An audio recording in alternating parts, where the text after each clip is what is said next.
Pictures will be taken now. Rafter winning the toss, electing to serve. Not too many words between the two out there at the moment. You wouldn't expect that. They did have a word or two with each other at Cincinnati. And it came from Mark Philippoussis. Rafter said it took a lot of guts for Mark to come up to me and discuss the Davis Cup troubles that we'd had.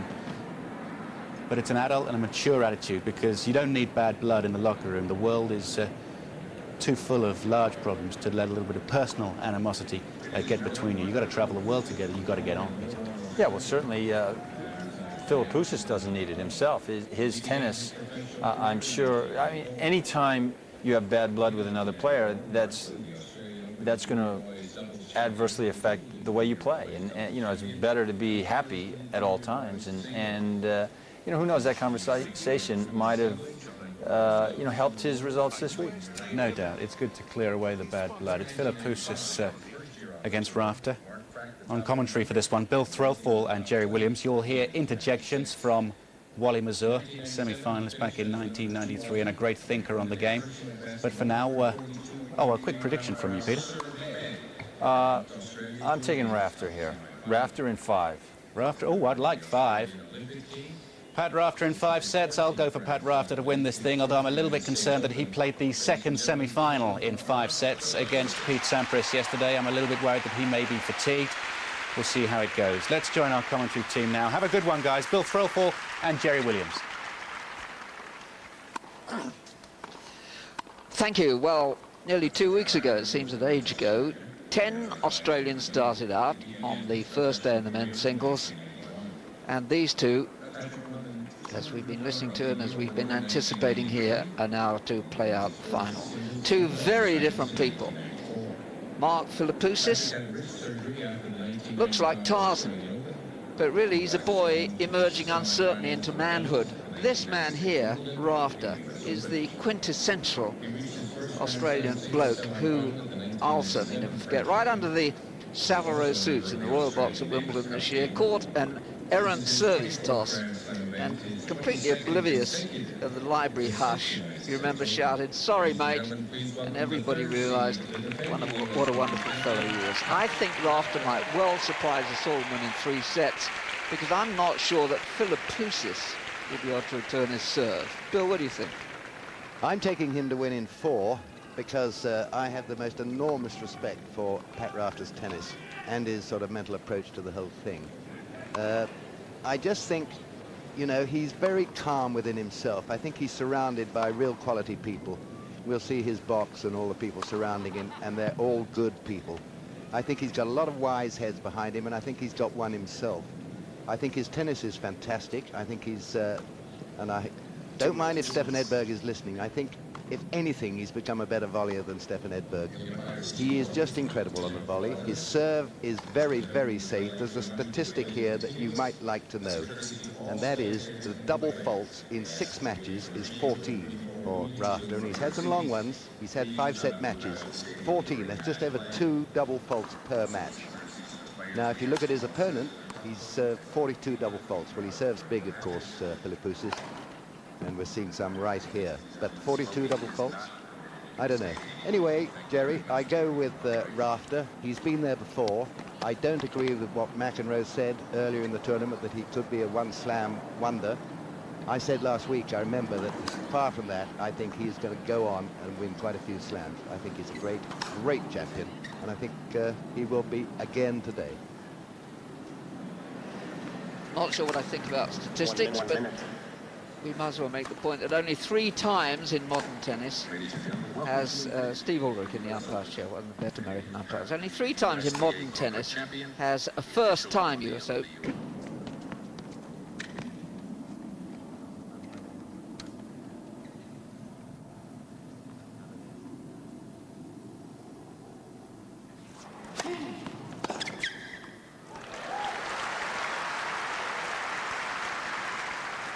Love 15.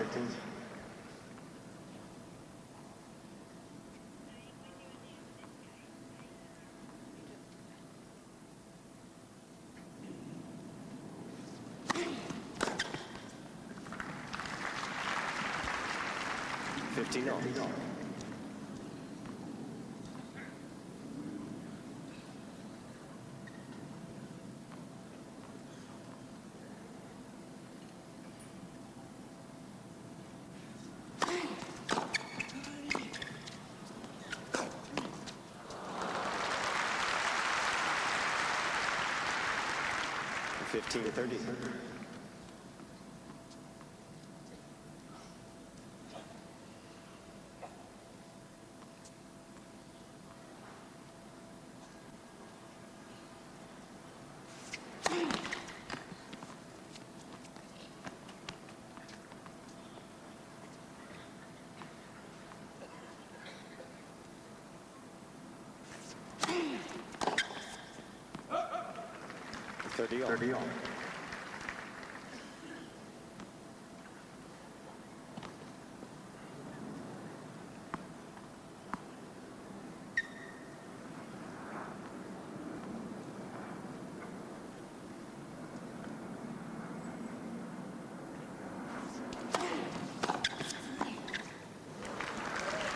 Philippoussis making some good returns straight away. 30-40.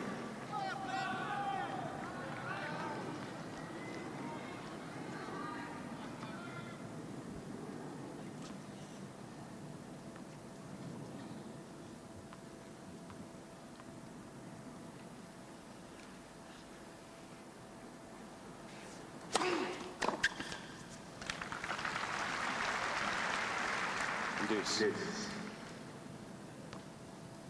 That last serve was his safety valve in the left court, serving wide. That one not as wide as he will hope to serve later on. First serve in, though.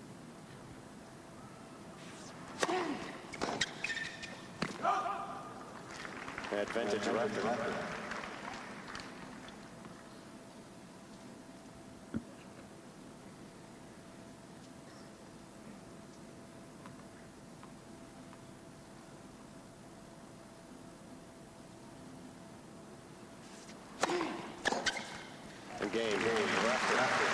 Well, there was a break point there.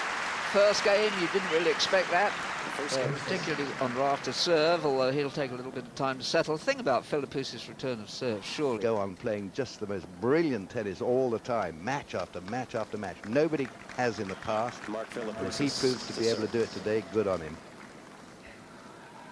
Right now, 102 aces he served so far in this year's US Open, Philippoussis. 138 service winners, 42 double faults. What's he going to do today? 15 love.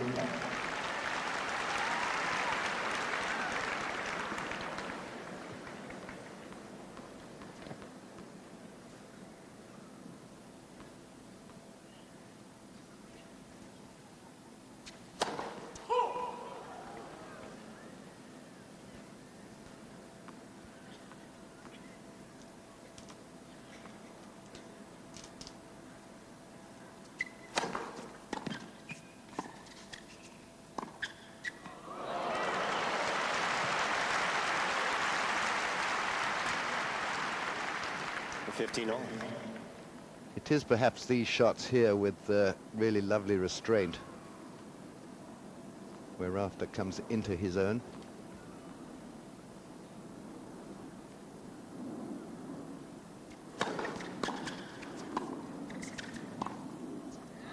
Oh, beautifully calmly. 15-30.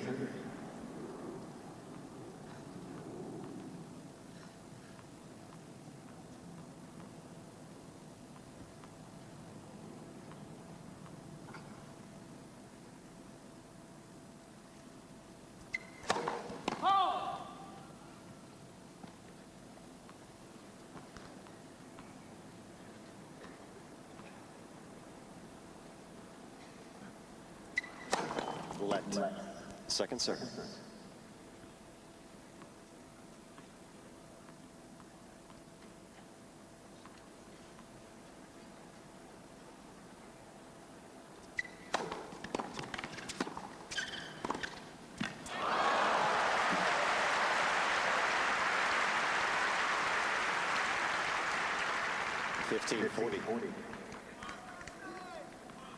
Beautiful passes coming from Rafter early on. Not hit hard, guided, correct amount of topspin, correct weight of shot.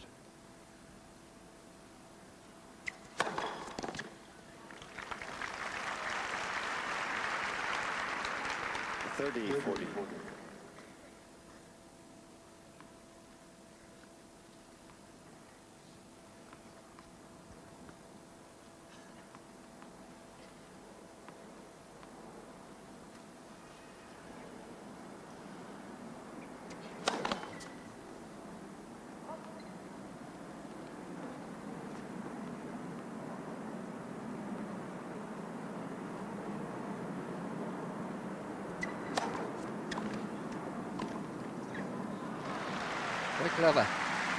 Didn't rush it. Deuce. This is a beautiful point by Philippoussis.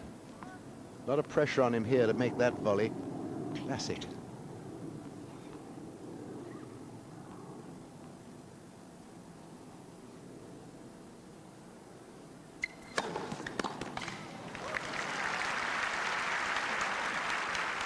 Advantage Philippoussis.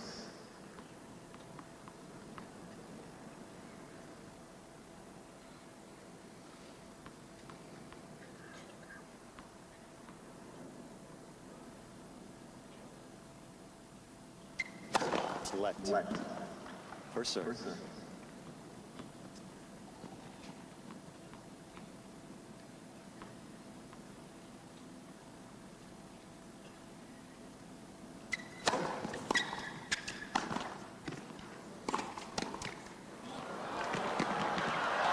Oh, look at that. What an athlete. Well, there were a couple of points yesterday. That was tough on Mark Philippoussis to have the net cord slow it down, but this is just an incredible get. Round the net, not over it. And that, of course, is allowed, and why you have a singles net and a doubles net, wider. Deuce. Let. For serve.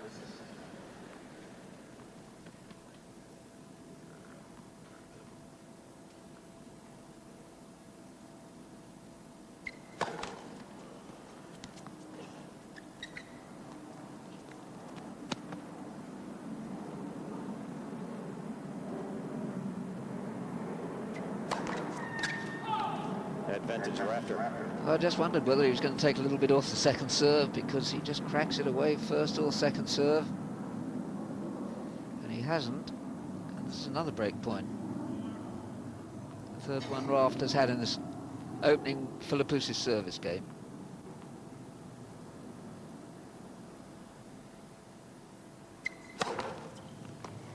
Deuce.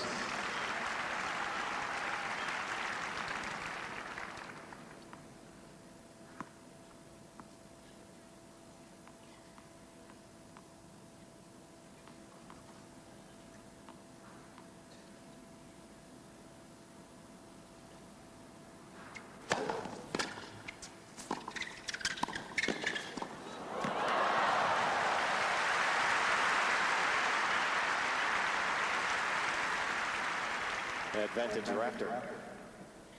You know, Rafter shares this ability, I think, with Martina Hingis, of all people, who in the doubles beforehand showed exactly the same sort of hands at close quarters.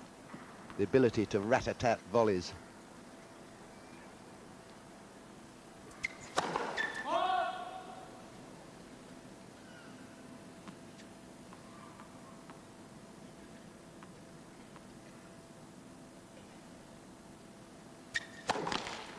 Game, Rafter.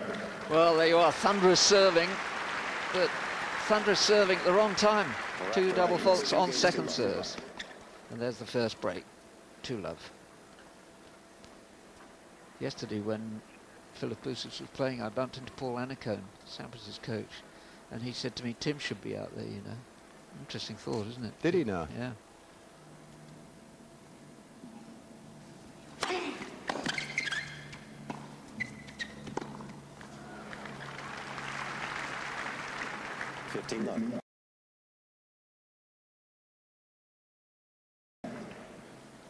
Yes, well, the Philippoussis-Henman match was disappointing from everybody's point of view, obviously in Britain, and for all of us, not for Philippoussis.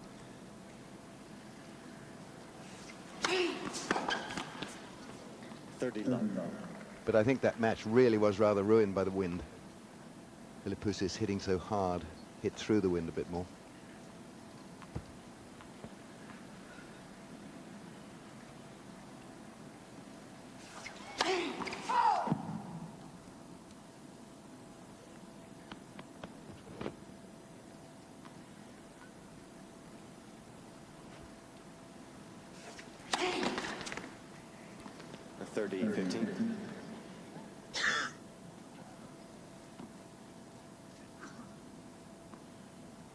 He carries on his average of double faults per match. That's half Rafter's average for this match. Pat Cash on the left, Gavin Hopper on the right. Two men behind Philippoussis' excellent form this fortnight.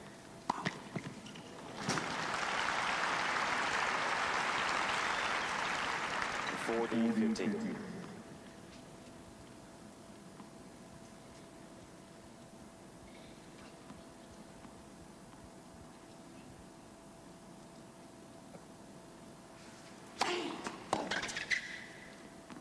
Game, Rafter. But the last of the net's a sissy in this game. It was always going to be like that, and the last of the net so far has almost always been Philippoussis, which is why Rafter leads 3-love at the start. How do you switch? And people don't move down from those top seats, even when there are seats in front of them. Extraordinary place.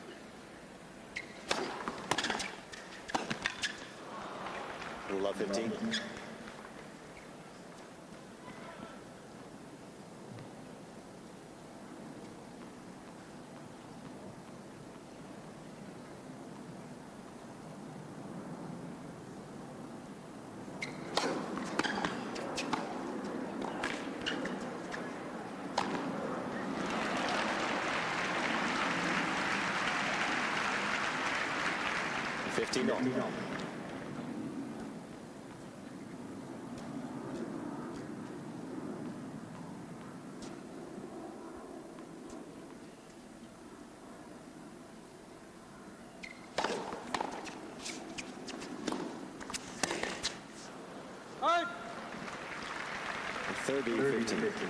Sounding like a string gun.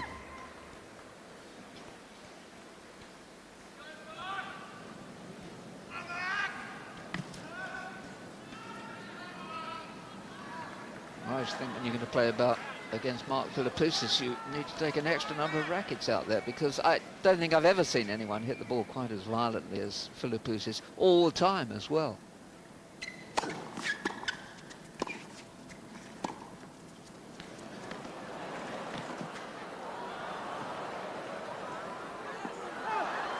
Smart play by Rafter.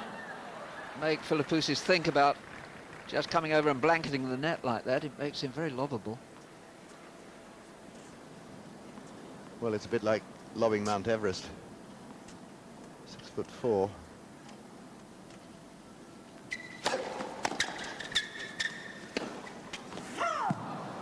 30-40. Well, you see, they've been trying to tell him to be selective, not to blast off on every single point. Look where it got him there again. Point for double break for love.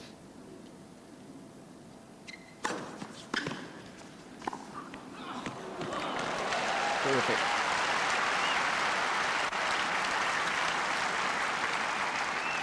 Deuce.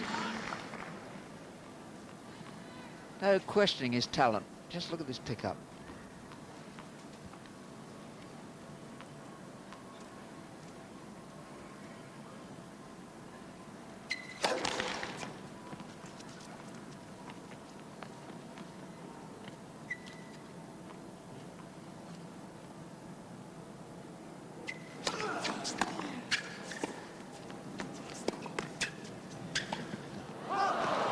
Again.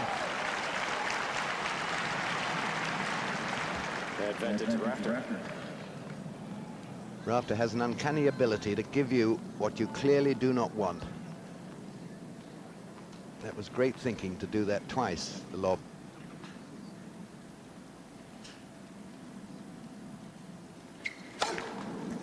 Deuce.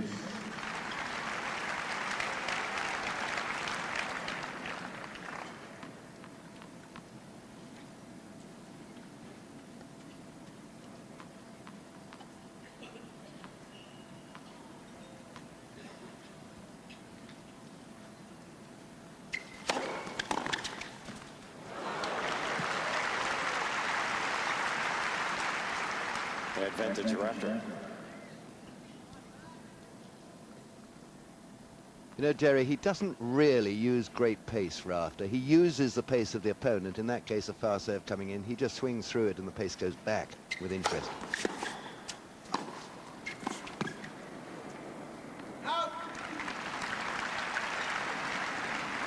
Deuce.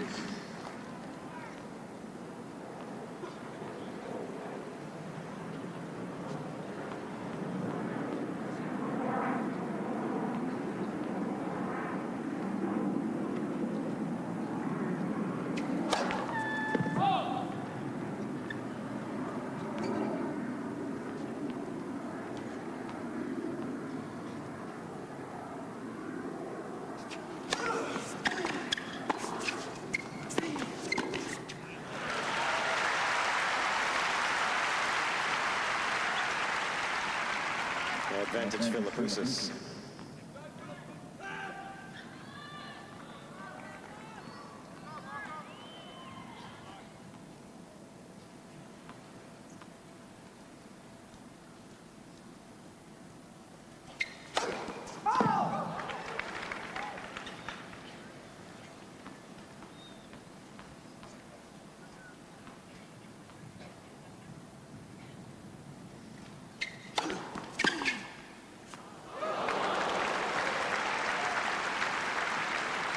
Deuce. Another facet of the Rafter return of serve. Watch his body. Leans away from it because it's the jamming serve into the body. Leans away and plays away from the body.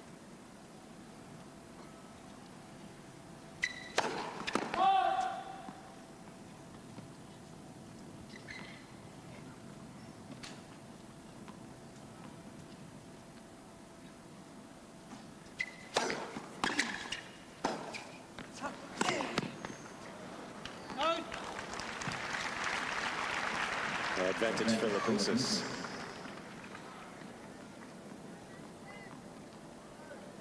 If you're wondering about the speed of Philippoussis' serve, the fastest serve so far from him today is 124 miles an hour. The record is 149. That's Zetsky's. She served a serve at 149 miles an hour in Indian Wells this year.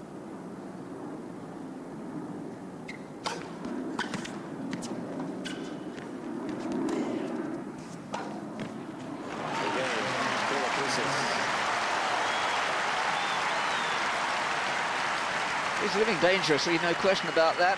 Three chances thereafter had to break him, but he held on manfully. Yeah, he's had to work mighty hard. 2 service games. What is it? 5 break points.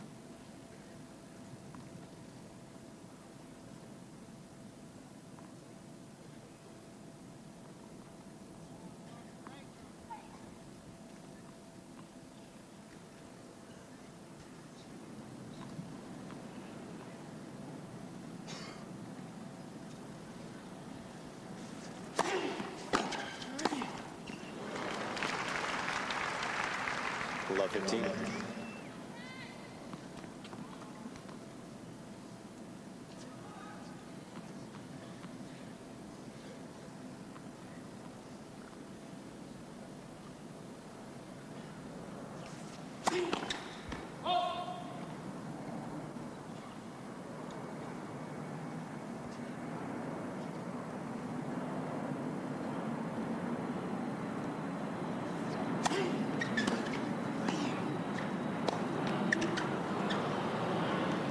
All.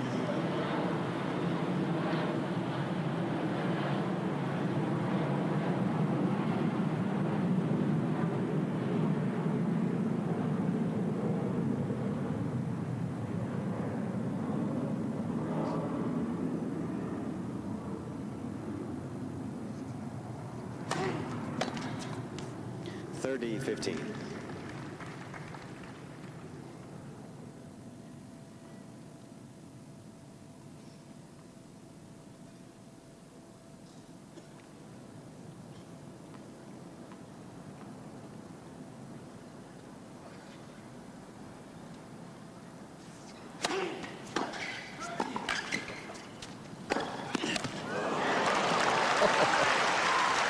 When he unloads, he unloads.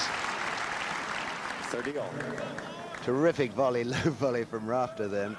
And get this. It even looked horrible in slow motion. I mean, it was just a missile coming over. Scary.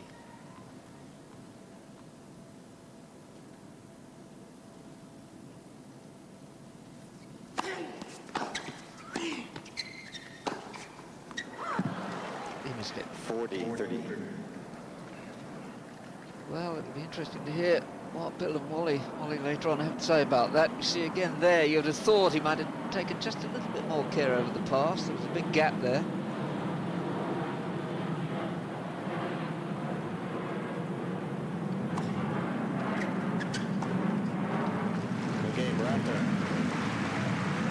Rafter serving intelligently, keeping the ball wide, making Philippoussis guess, not letting him settle. Philippoussis making mistakes, but we expected that. 4-1. It went cross court, which is unnecessary. Love 15. And Rafter there, again, not just making a return, but coming in behind it. That's distracting for Philippoussis.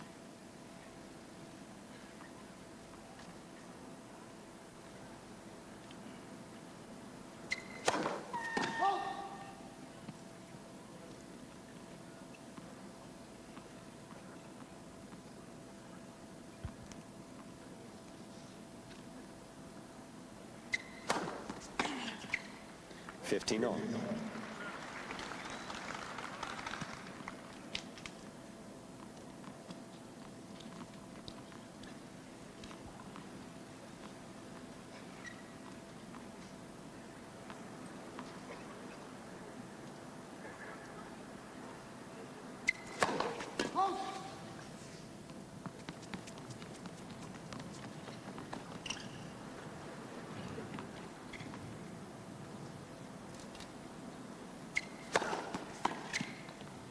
$30-15.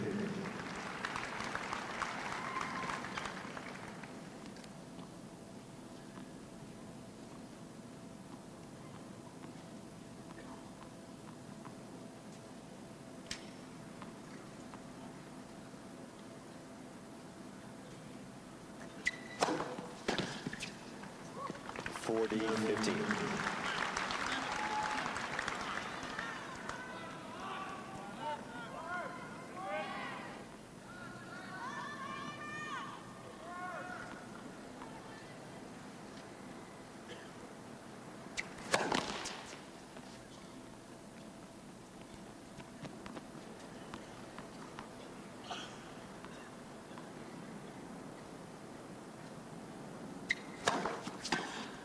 Game, Philippoussis. It's raw and it's untamed and it's magnificent power, and the potential's enormous. The day he, maybe it's happened already, but the day he, or the period when he really gets his mind together, Philippoussis is going to win an awful lot.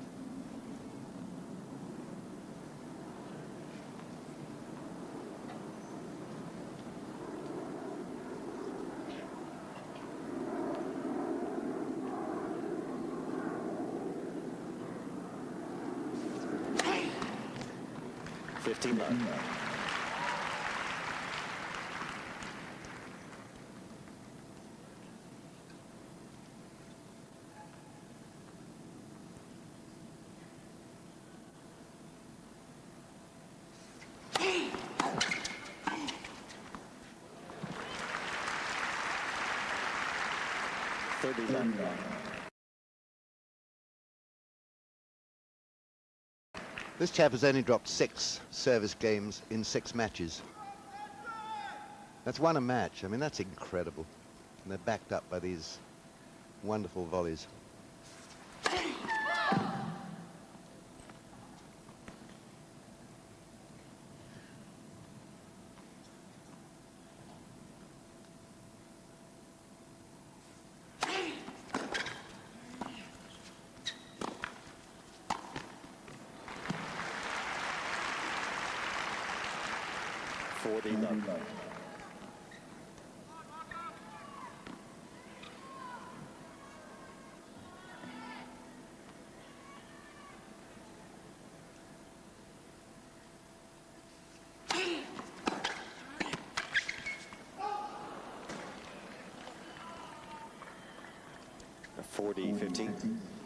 After Sampras's fall yesterday, just for a moment you wondered when you saw Rafter go down there, but they're two very different athletes in that respect.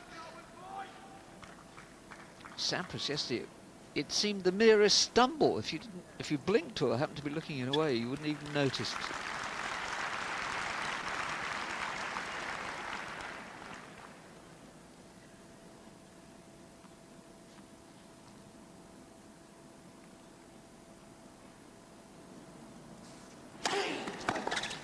Game, Rafter. Just 1 point. Philippoussis managed to salvage from that service game by Rafter. Apart from the opening game, where Philippoussis had a break point, he's not making much on Rafter's serve. 5-2 first set, Rafter. But he wanted a bit of him. So things were bad for him after that.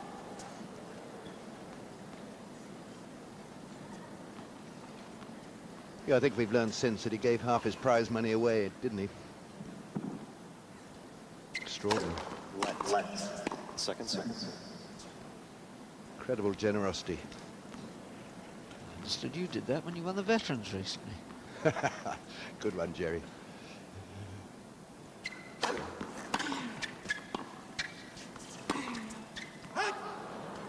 $15.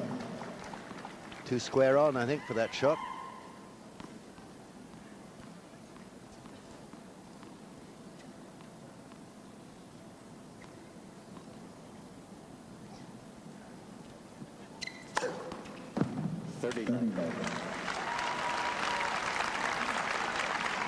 When he says like that, it's a lovely, clean action. Very untroubled.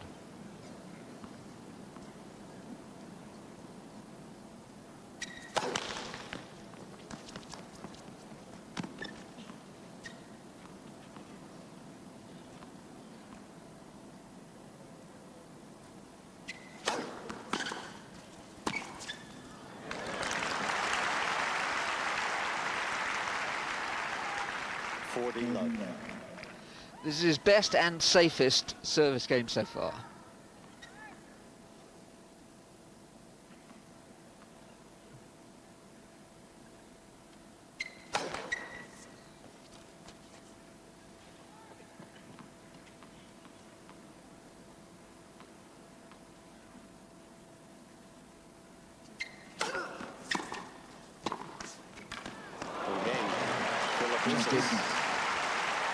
Yeah, certainly a love game, without doubt. Settling down there, some really sensible and well-controlled and yet powerful serving. And he's brought off 2 exceptional low volleys on the forehand side, that being the best. And his service games have gone, the 4 of them have gone from 5 break points down and being broken, then the next one 2 break points, he survived, then to 15, then to love. He's getting hot. Rafter serving for the first set, 5-3.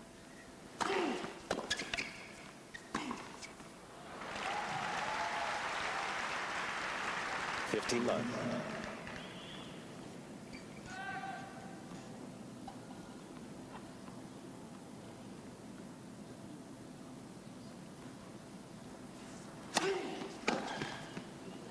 $30.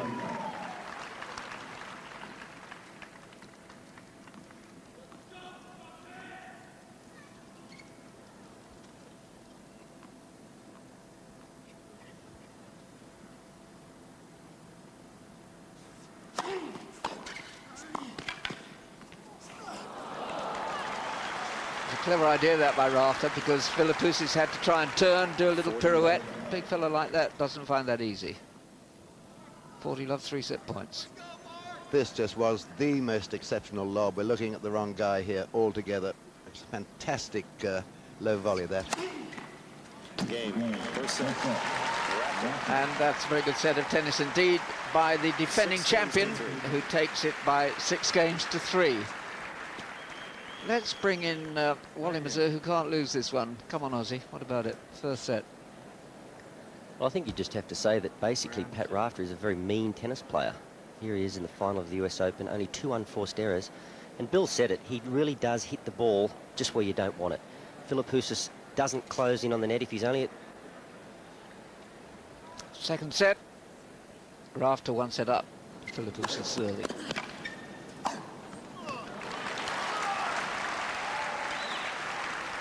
$15 love.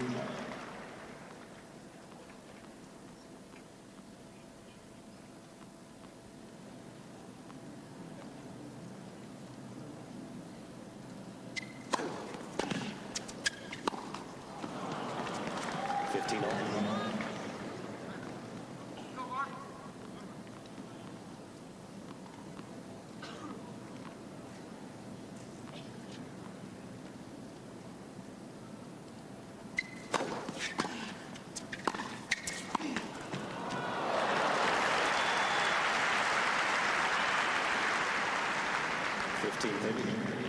This is just fabulous. It might just have been going out, the next one. That. But why bother to leave it if you're the greatest volleyer there's ever been, almost?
That's a good, secure beginning by Philippoussis to the second set.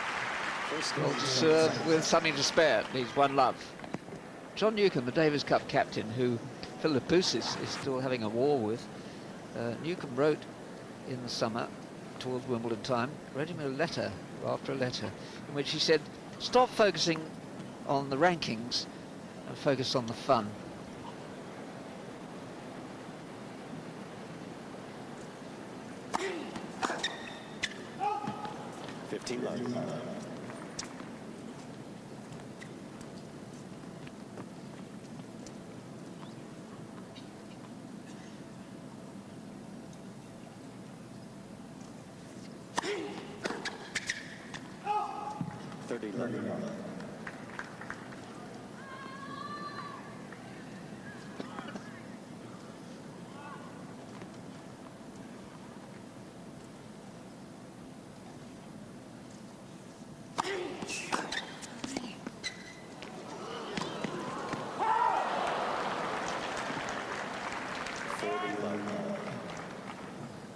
Nice touch by Rafter, but just that little bit risky. Philippoussis did well to nearly dig this up.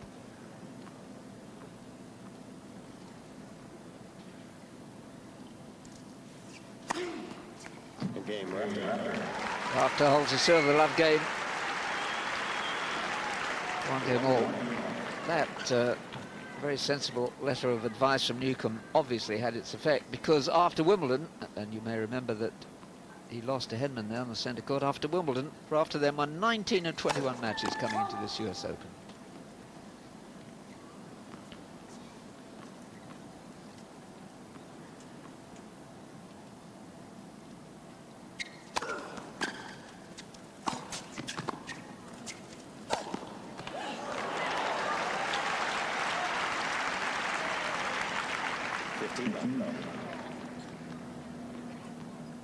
Not to mention 5 titles he won in that little period.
30. 2 double faults from 40 of up.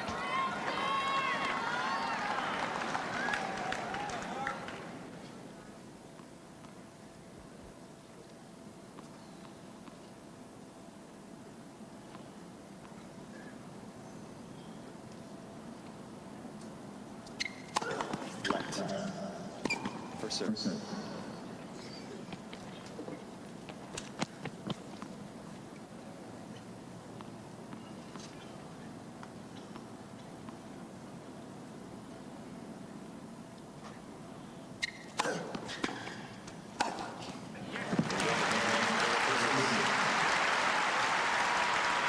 He got the serve under control just in time. A little bit of a wobble, not as big a wobble as he had against Henman for one set in their match. He really couldn't hit a ball in court, having treatment for cancer last year. He seems much better. In fact, he seems to have recovered, and that's wonderful.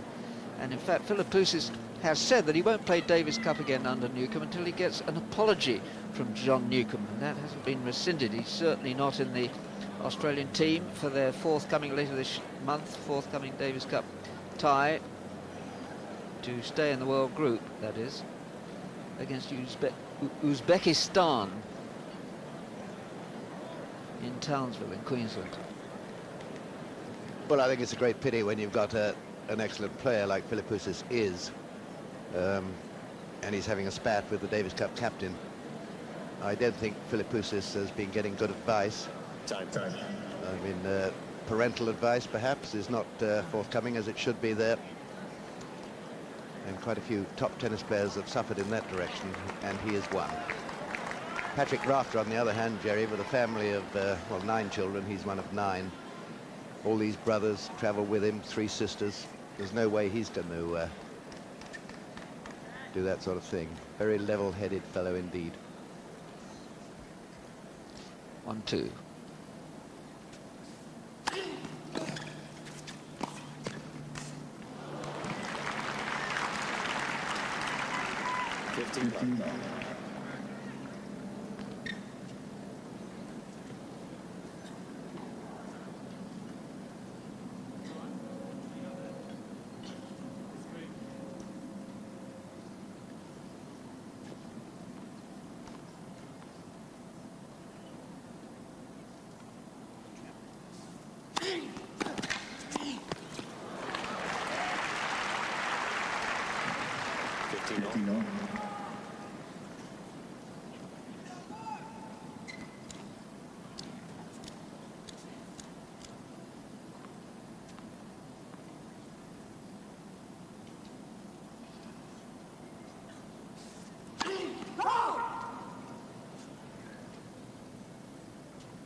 Well, something has disturbed Rafter's concentration. It's been absolutely as tight as you can come. Jerry, I believe it's a cameraman there, crouched alongside the service line judge. Baseline judge, is it? The baseline judge at the far end. Can't believe he's there.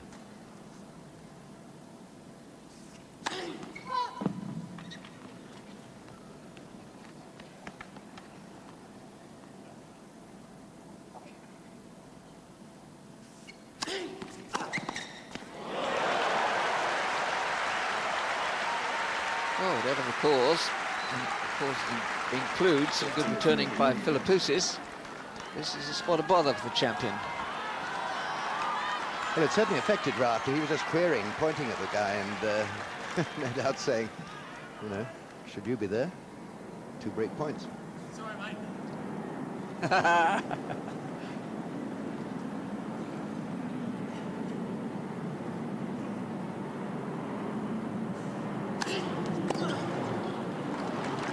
Lovely deep serve.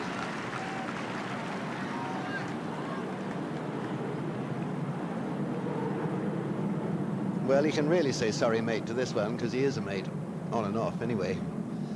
But as I said the other day, he even said it to Rios when he was playing him. I don't think they're mates. Who is?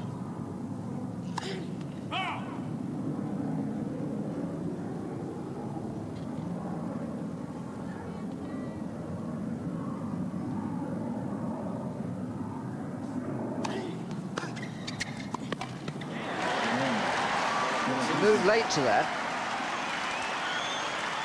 And incidentally, it is a cameraman. I'm sure you're right down there, because we had a shot of Rafter there taken from that position. It's a most unusual place to have a television cameraman in the middle of the match.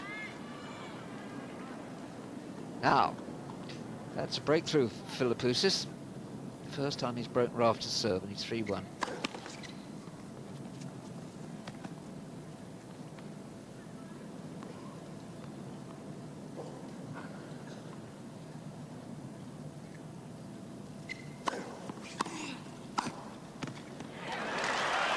Take some stopping now. That's the thing about him. If he once gets a break, somehow you've got to get him back. And that's not easy.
Two points for 4-1, second set.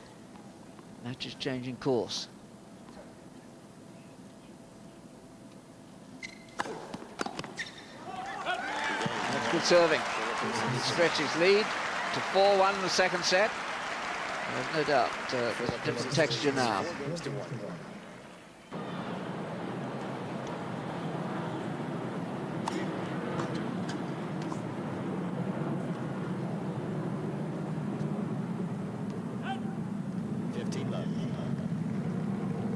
Yeah, he nearly went out of the championship in that match, but Rafter nearly made history by going out as defending champion in the first round. He was 2 sets down to Arazi of Morocco. And that would have been unique for the defending champion to go out in the first round of the US Open.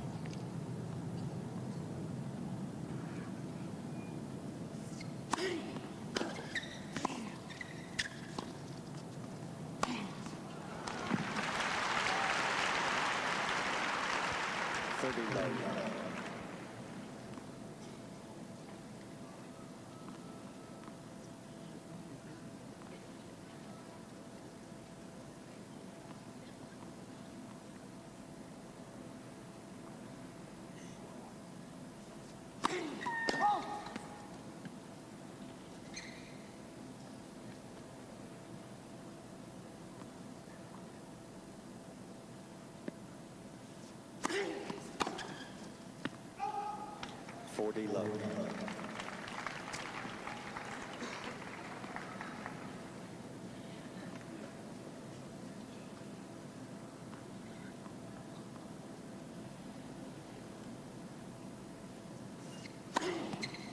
Game. Rafter's recovered his composure and his concentration. But in a way, the horse has bolted. It's a bit like Greg Rosetsky with Philippoussis when people serve with this venom, this velocity. Once they break serve, their opponent's serve, as long as they play better volleys than that, they ought to go through and take the set.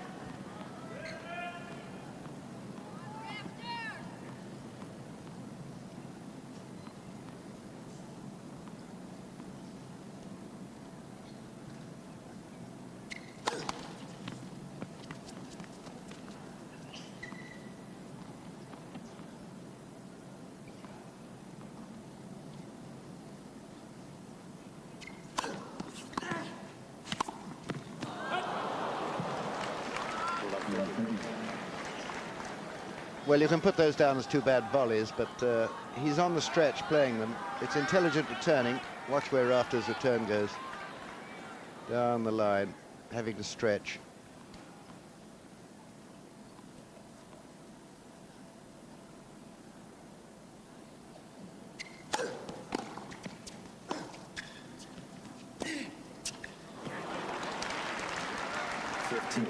Justin didn't look up to the umpire's chair. It was obviously very deep. Must have caught the outside edge. No, smack on the line. And it will skid through on the paint. Different bounce.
Philippoussis kept his head well there from love 30. Rafter needed just a bit more luck than he had with one of those deft returns.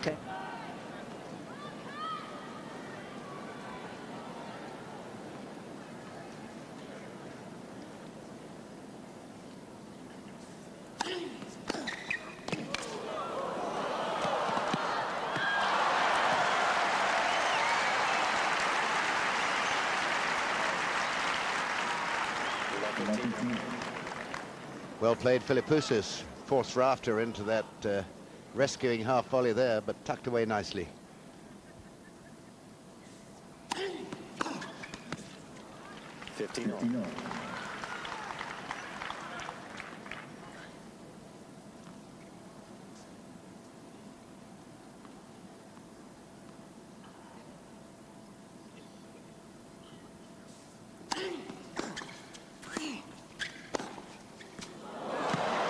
In.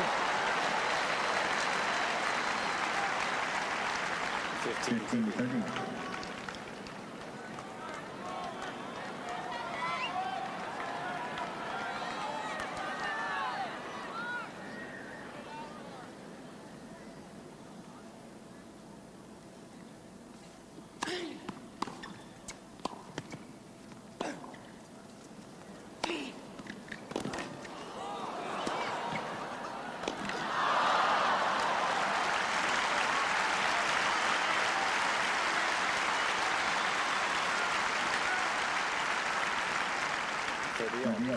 Well, I wonder who that chap with the flag is supporting. This was an incredible point.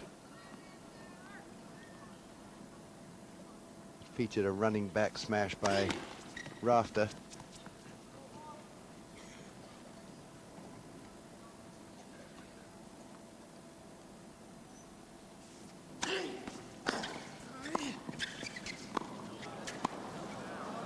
Oh, it looked a bit long.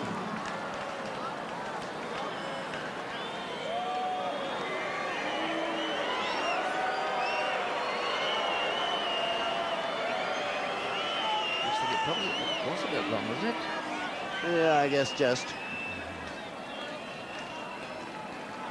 Trouble is, he played it virtually on the half volley and was probably blanking off both the umpire and the line judge, their view.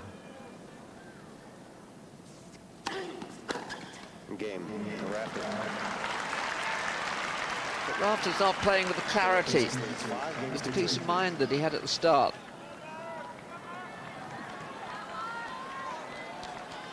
And here's the big man's opportunity to level this match at one set all.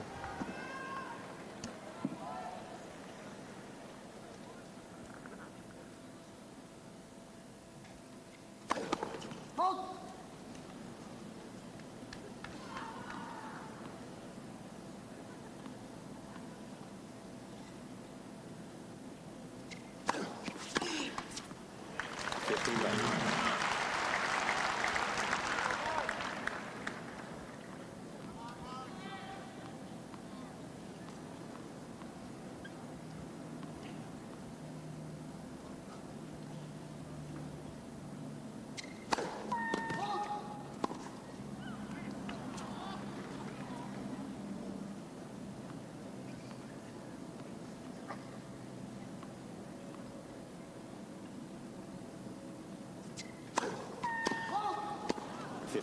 On.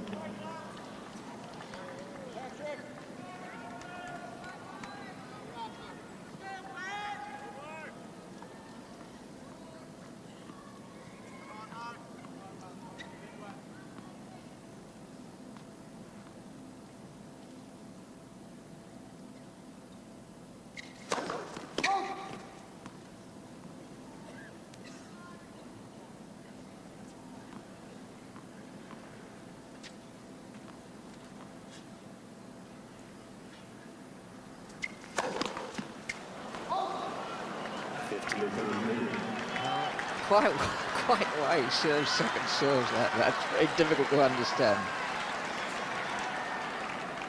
Well, this is what you need to break this guy. You know, you need a bit of luck, you need a couple of double faults, net cord maybe, otherwise he's very difficult to break.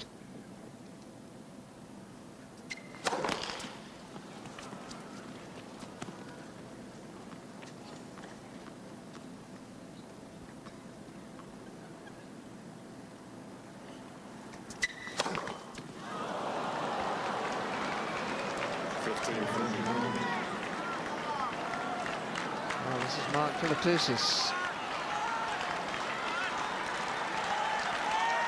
I don't think Pat Clash on the left there will be approving very much of what he's seen over the last minute.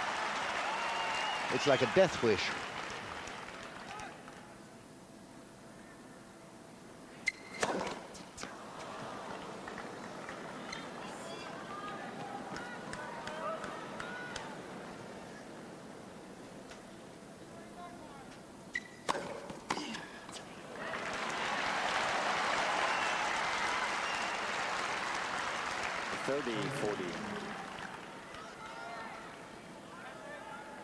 Well, he wasn't far off another double fault here. Another huge serve. Well, they're all huge serves. Nothing new there, but that one right to the limit.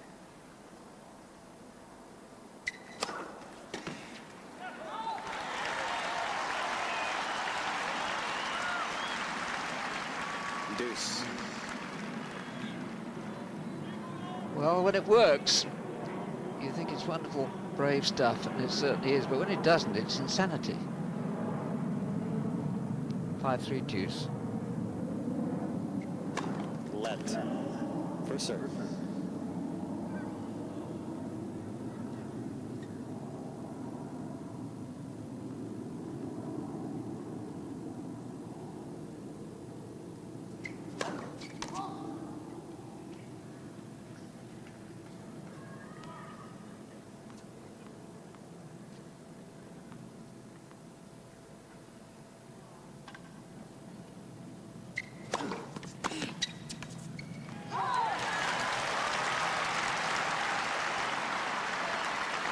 Advantage Philippoussis. Set point.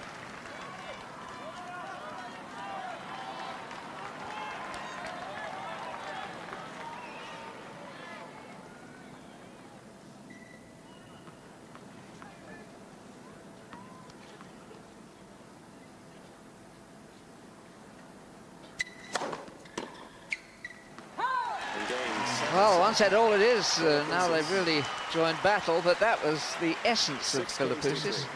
Double faults, service winners, aces, all packed together like a shy. You never know what's coming next. Wally, what did you see that cameraman come on, and do you think that had anything to do with Rafter losing his concentration? Well, maybe. You don't know. I would imagine that Pat has had more to deal with than that and held his concentration, so I'm not quite sure, but just a couple of signs for me there, and we saw it when Philippoussis played Henman in the fourth set. He just hits the ball so hard for so long off every wing that you really get no respite, and it's almost like every nerve ending, every muscle fibre has to be just on, because you've got to read the serve and move particularly quickly to the returns. And there was just signs there that the bludgeoning had Rafter just making a couple of errors on his own serve. They weren't really unforced errors, but low volleys, and there was just a few signs for me there. First serve, 6 winners, only 1 unforced error again. Mark able, though, just on the big point. If anything, he came up with a shank at 30-40, and they're the hard ones to read, because the path of the ball and the path of the racket, there's no correlation. Philippoussis looked as though he's going cross-court. The shank sent it down the line, and Rafter made the mistake on the forehand volley, and that was the set. And fortunately, I think fortunately, in terms of this match, it'll be a better spectacle now. He did hang on to that serve from 15-40, but we saw it again, 3 double faults in a row. He just goes for too much on occasion.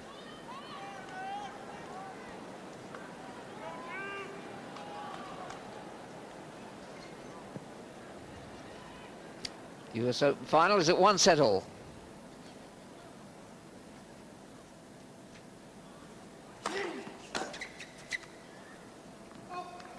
Love.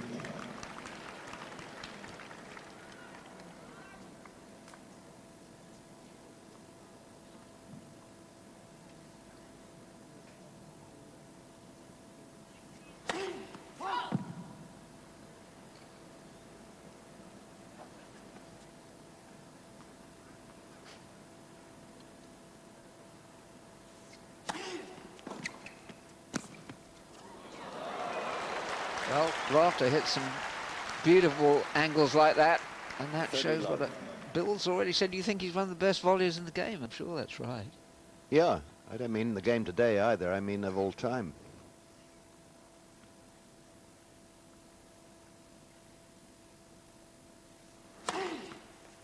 Love. You see that serve as well, Jerry? He doesn't bludgeon you with power. He sort of bemuses you with variation and guile. Hasn't served fast at all in this match. 111 fastest serve.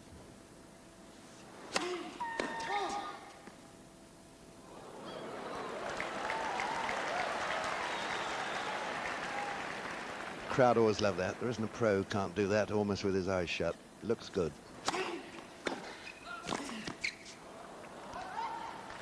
40-15.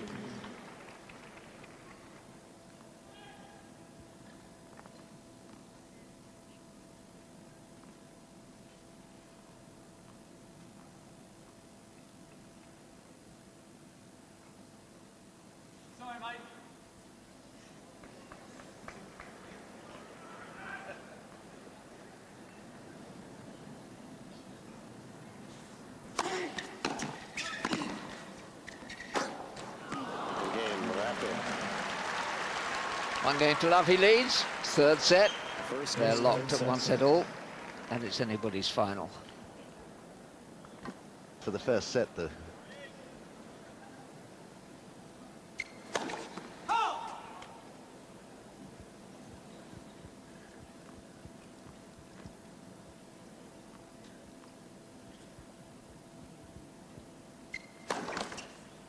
Love 15. That makes 8 double faults in the match from Philippoussis so far.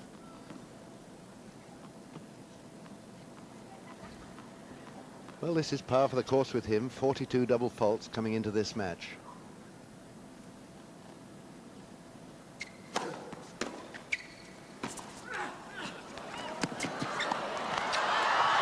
That's going to be out. Great scramble from Rafter. Oh, incredibly quick he was. Philippoussis is pretty quick to dive for Rafter's shot as well, but this, you've got to be an athlete to get that. And you have to get that as well. But tough on him, his goes out. It's so difficult on the end of a run like that to control a ball over the highest part of the net and to look at the ball.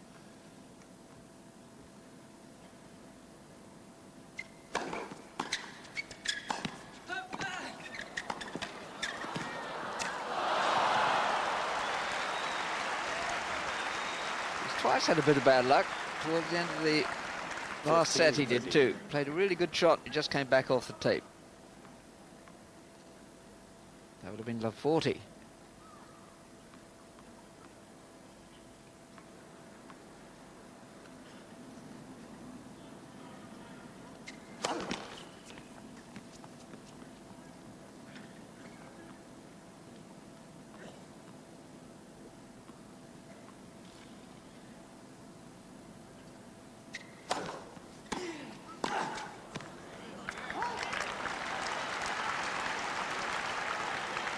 15-40. Rafter made much better contact there on that return of serve and has here 2 chances to break for 2-love.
He did well to dig that up, and of course Philippoussis loves burying these. He makes a dent in the court when he hits this.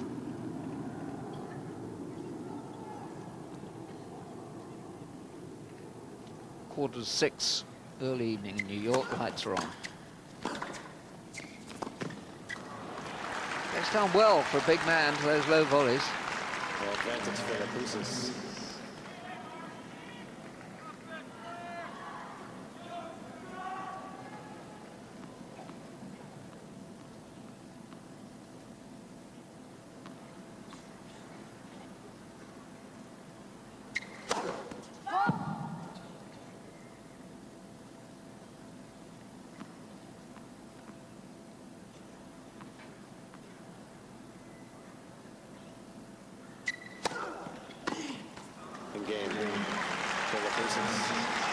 Served his way out of trouble again there. 15-40 down, 30-40 down, 2 break points. He keeps hammering away and it's 1-all. Yes, when you analyse Philippoussis, he's... well, Rafter has had 11 chances to break Philippoussis, only taken 1 of them. He's only broken the Philippoussis serve once, so these chances come and go pretty quickly.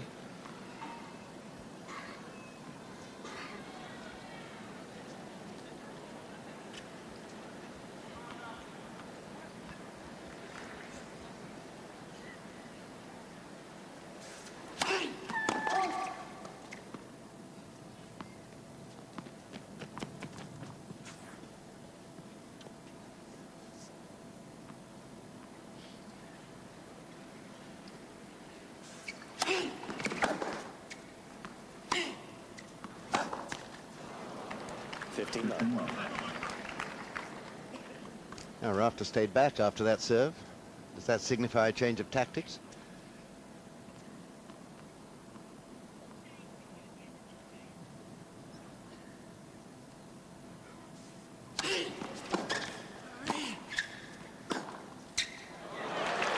Beautiful shot. 15-all.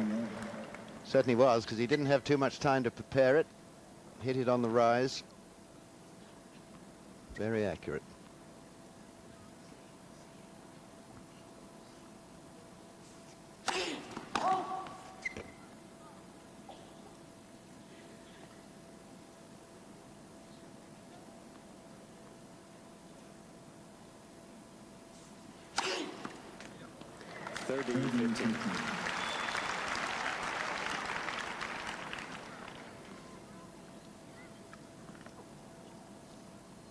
He's actually served 1 more ace than Philippoussis.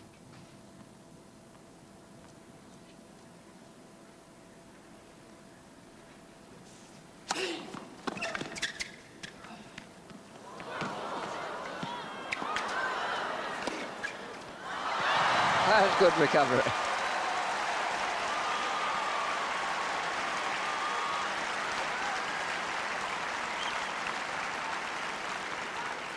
Well, I really think Philippoussis is so astonished by the court coverage of Rafter and keeping that low over the net that he really didn't do enough with that. apart from trying to hit it the wrong way round.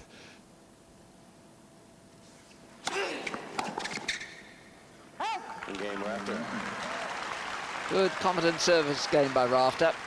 Rafter leads. Into a lead of 2-1. They're locked at 1 set all.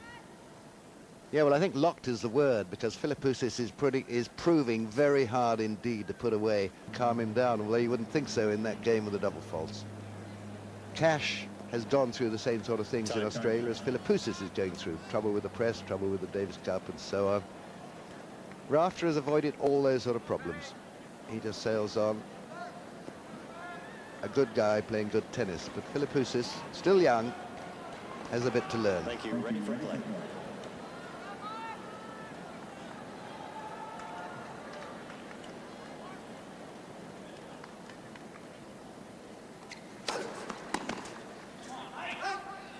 $15 love.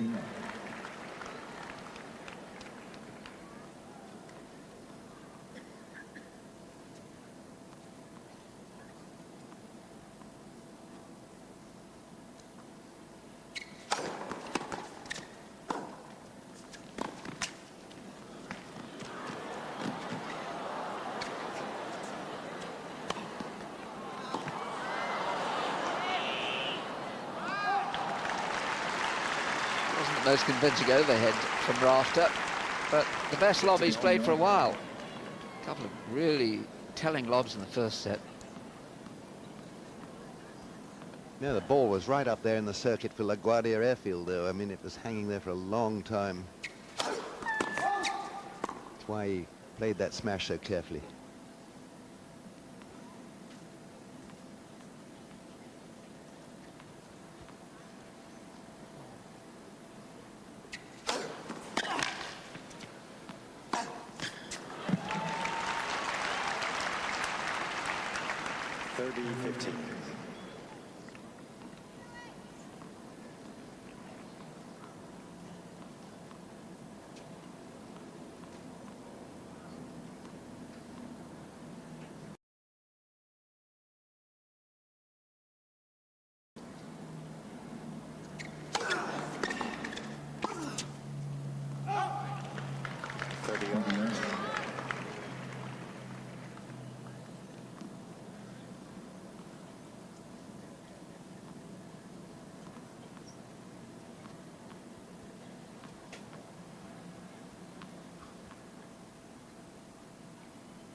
Well, the very fact he tried that lob, I think, is a tribute to Philippoussis' volleys.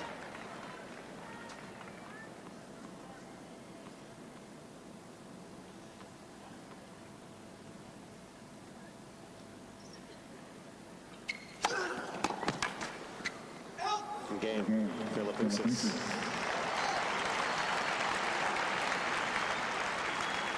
Two games on. It's interesting that the cameras haven't managed to spot Mark Philippoussis' father anywhere in the crowd. I can only suggest that he's sensibly hidden away somewhere. He's a fiercely, too fiercely, I'd have thought, protector of his son. They have a very close bond. Many people think that's been half the trouble. Sorry, mate.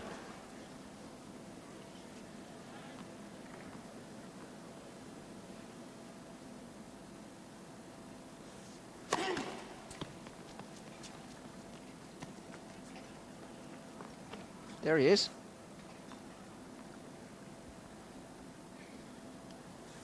Looks pretty aggressive, doesn't he?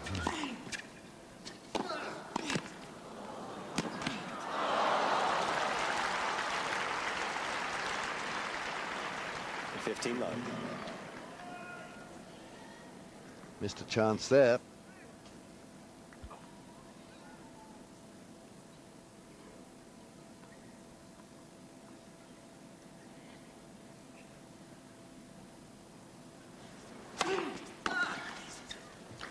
$30 love.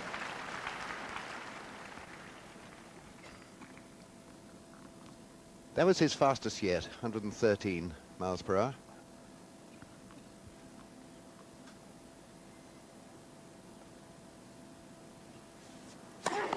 Let. For serve.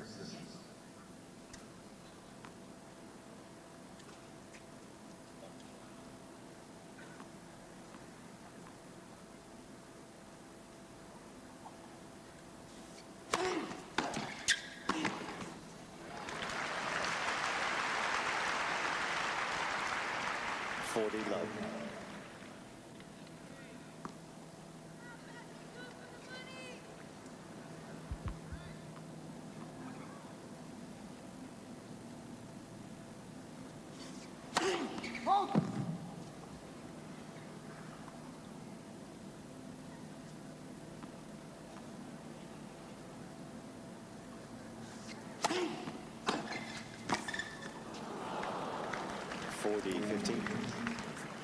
Good return, that. Different, not quite so fast. Right down to the feet.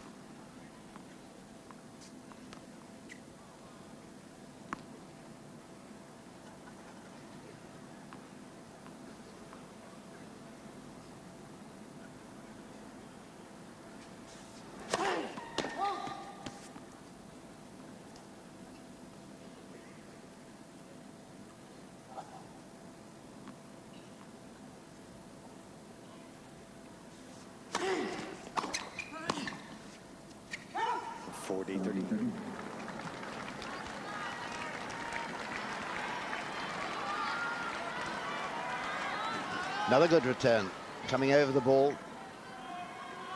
Just enough topspin to make it dip down to the feet again.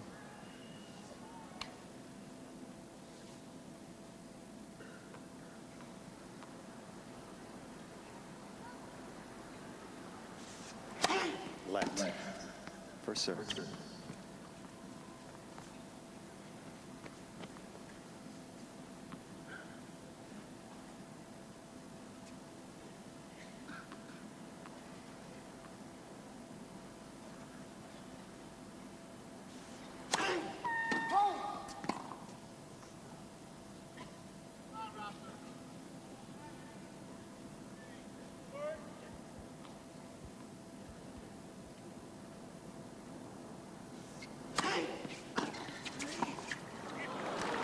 Well, he's returning consistently well, and that's frustrating Rafter. And I wouldn't have thought that did his record any good. No, they were actually excellent returns, all three of them.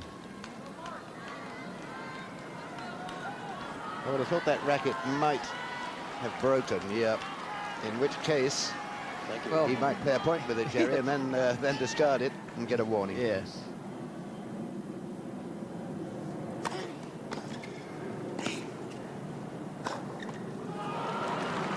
I think the whole point of actually, obviously he hasn't broken the frame, but I think the whole point that they sometimes, if they can, play the next point. That way they avoid the warning, because they're a bit of kidology to the umpire by saying, no, I didn't break the frame. Depends how naive the umpire is.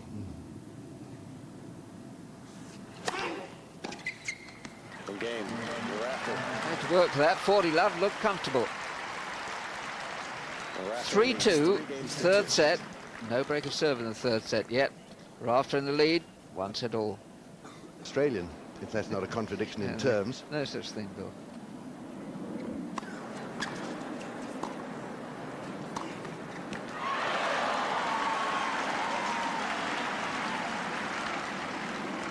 Love 15. Now, we haven't seen this shot since, I believe, early in the first set. Creaming it down the line. It's one of Rafter's favourites.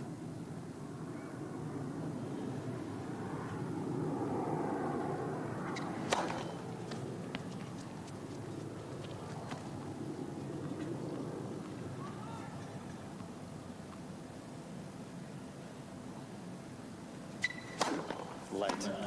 Second serve.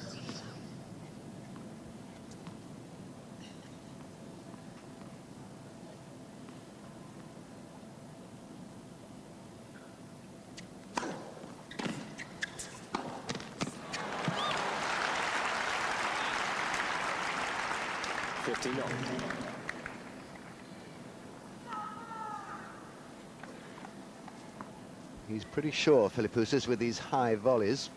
He wants to give... Rafter needs to give Philippoussis the same treatment that he was given in the last game. Down to the feet.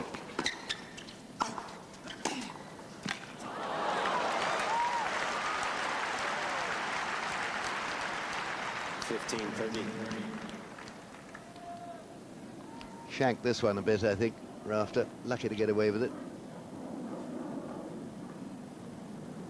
Hauled it over. Agricultural.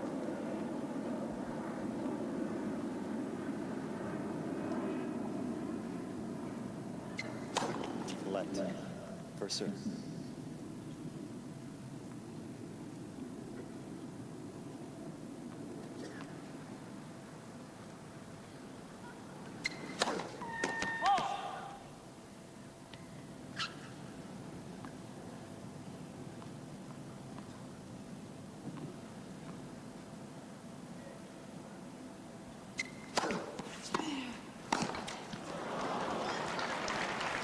That's 15-40, 2 break points. Well, that was more like it, that return. It was dipping. Therefore, the line of flight difficult to ascertain for Philippoussis, and it was wide.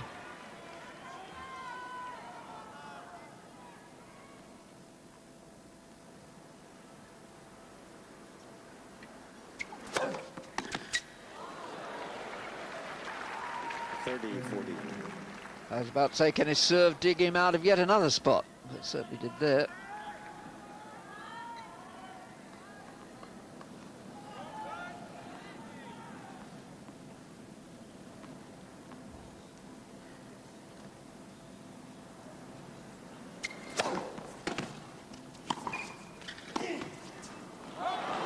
And very good first volley there behind the serve.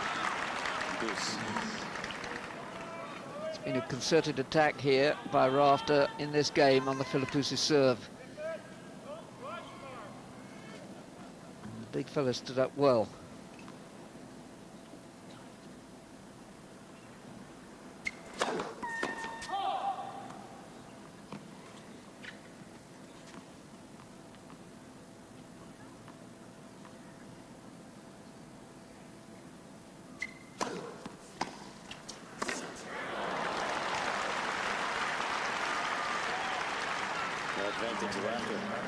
Interesting, different form of return. Coming under the ball instead of over or flat. Slicing wide. Different speed approaching Philippoussis. Well, he's had 13 chances to break and taken 1. Will he prove lucky?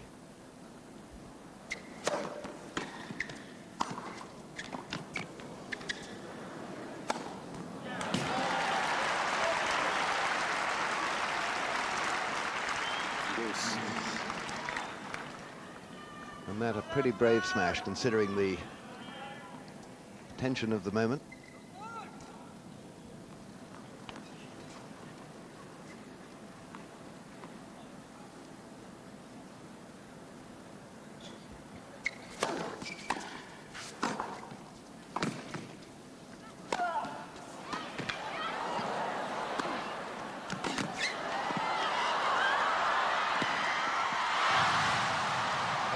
Wonderful, wonderful running by Rafter. Muddy waters in the middle there. His trainer would be delighted with that. The speed of Rafter. He's just unbelievable. He's a combination of Chang, Edberg. He's got all the good qualities of these top players, you know, the speed around the court of Chang. The hanging in ability of, I don't know, it's incredible. Break point again. 14 chances now.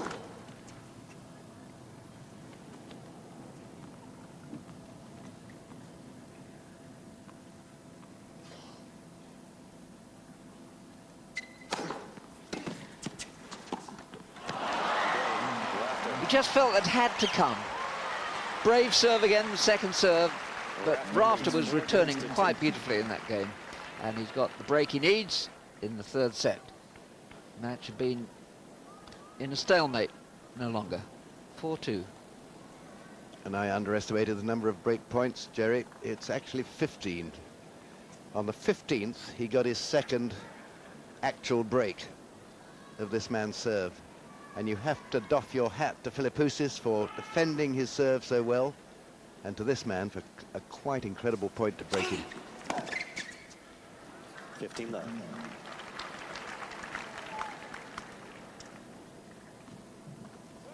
One of his great qualities, I always think, is Rafter. He doesn't let himself get down.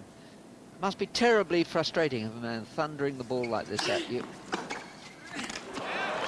And returning like that. And you could get very negative, very frustrated by it all. It's a great return, coming over the ball a bit, jumping up and over the ball. Control it well.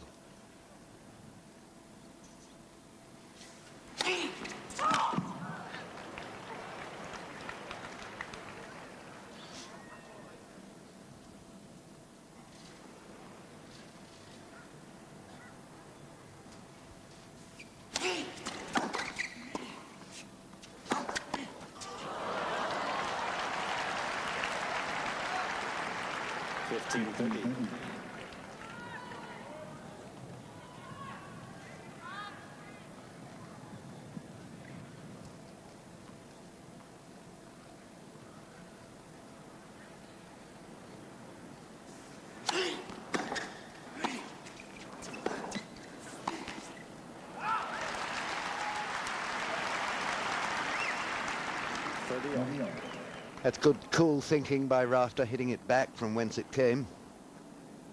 Thus wrong-footing Philippoussis.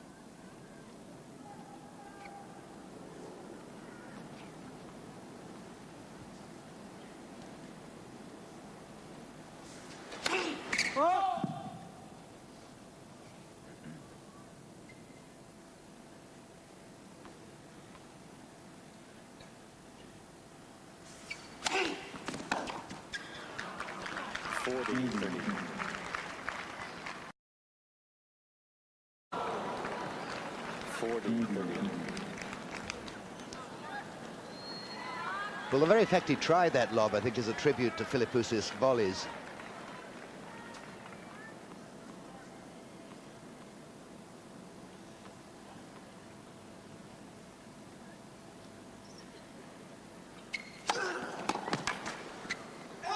Game, Philippoussis.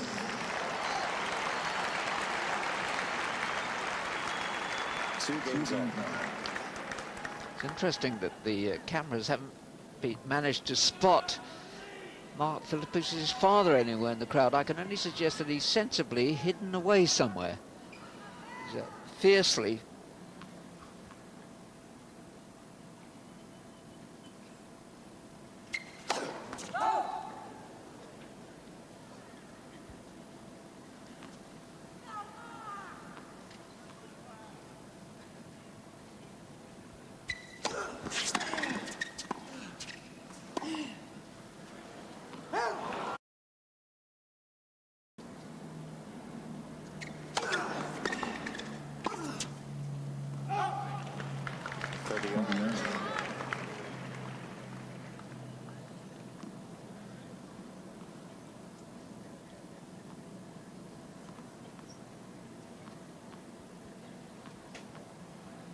Too fiercely, I'd have thought, protector of his son.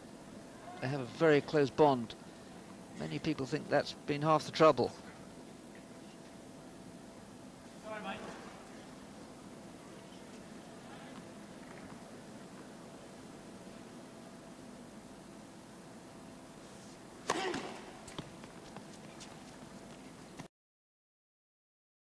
Well, it was a short serve, that, and in the circumstances, Philippoussis I'd have made a better return than he did. It was a very slow one, Jerry, 74 miles an hour, so Philippoussis expecting faster, hit too early.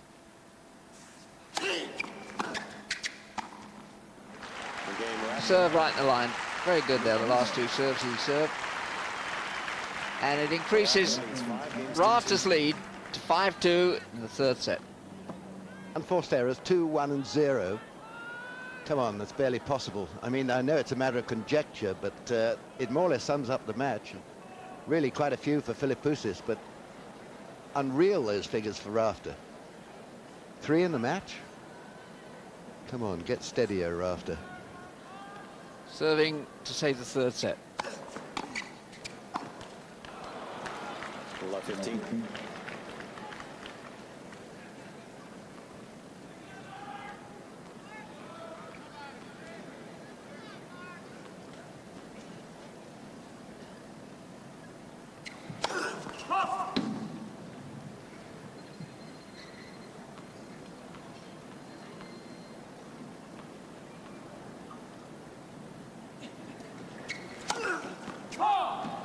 Love 30. Coming up 2.5 3/4, and Philippoussis is starting to spill more mistakes again. That was his 9th double fault of the match.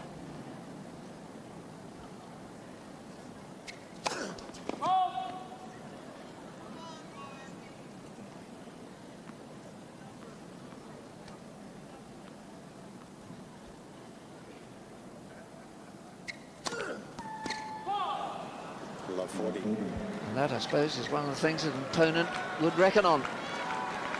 Stay close to him long enough, and this sort of thing will happen. It's all very well when you've got a serve like that to throw in the occasional one. When you do successive ones, 3 in another game, 2 in this.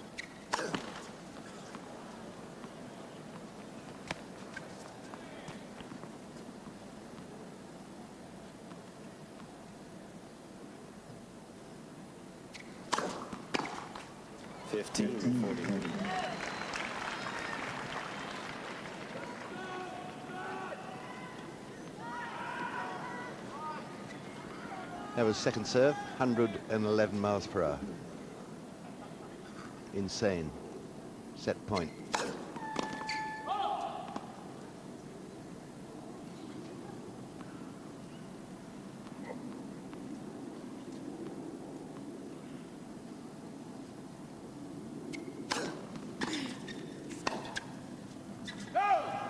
Just out. Good, sound, solid, sensible return there. 6 games to 2. By Rafter. And he's got a lead of 2 sets to 1. 2 sets to 1. And he's got the chance to serve first in Fourth set. in the 4th set, which could be the final set, which is an advantage.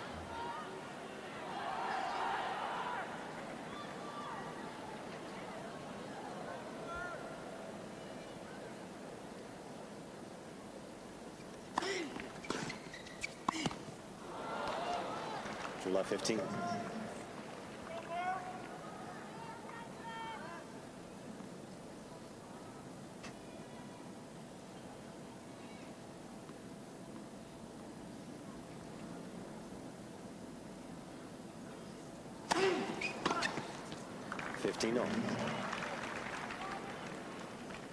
Jamming him with that serve into the body, close on the backhand side. And that's a lot of body to get out of the way.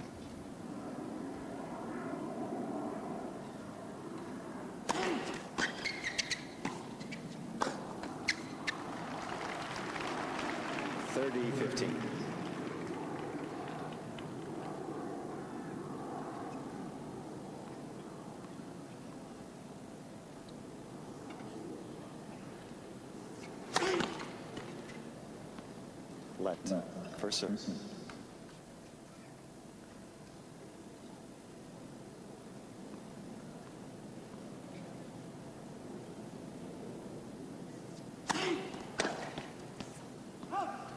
(40-15).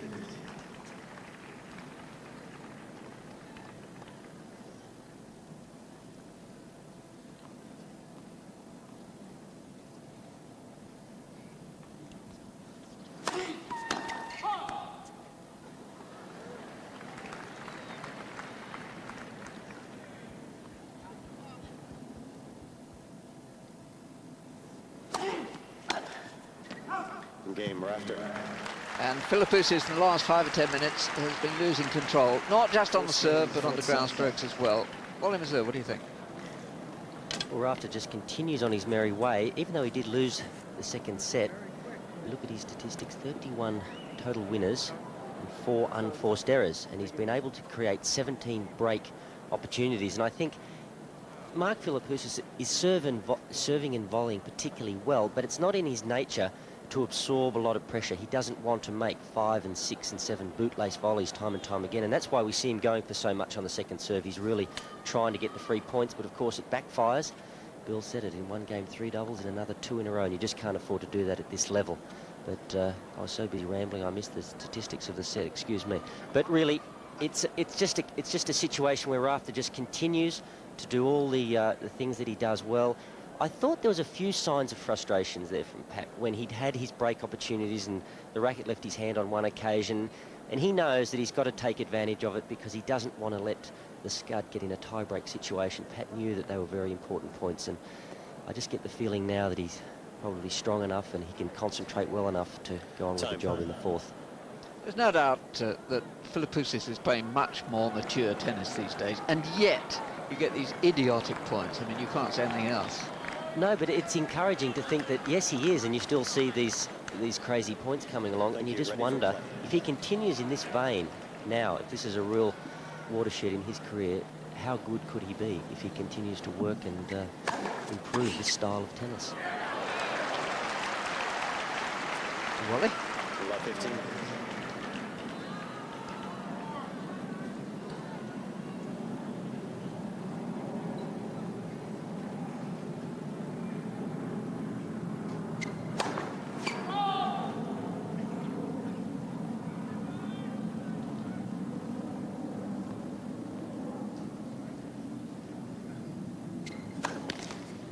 Love 30. He's breaking down now.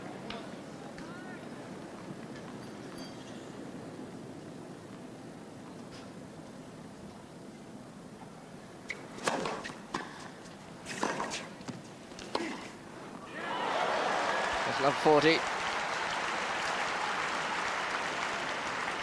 Love 40. That is such an immaculate point. There, backing away with the slice. Here, leaning into the topspin.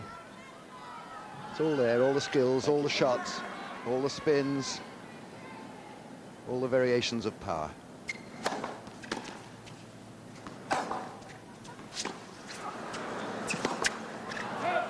Well, the crowd thought the first one was out. There was no doubt about the second one. This is the worst patch that Philippoussis has had. It's in the mind, and he's temporarily lost control. And he's 2 sets to 1 down, he's 2 love down. And Rafter now looks as if he's got one hand almost on this trophy again.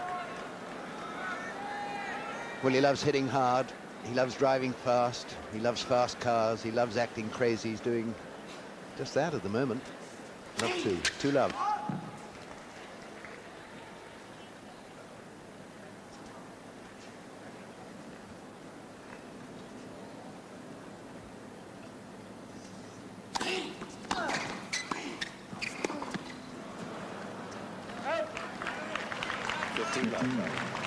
Yes, Rafter's all over him now like a swarm. Somehow Philippoussis has got to beat him away. And he knows only one way to do that. 30 love.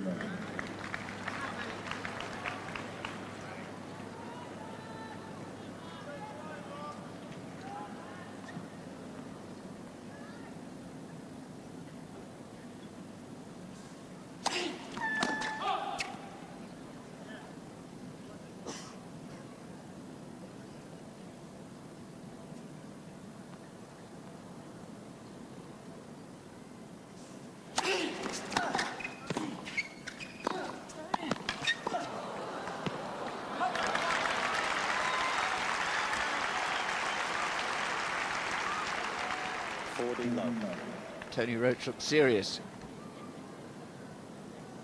It's that sort of 4th or 6th shot that Philippoussis is not as good as Rafter, hanging into a difficult point and making a pass.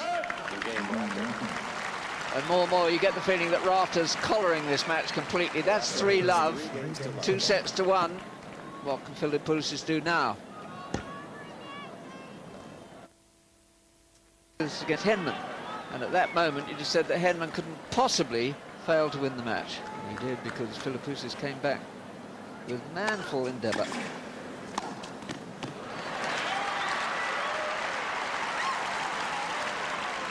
15 love.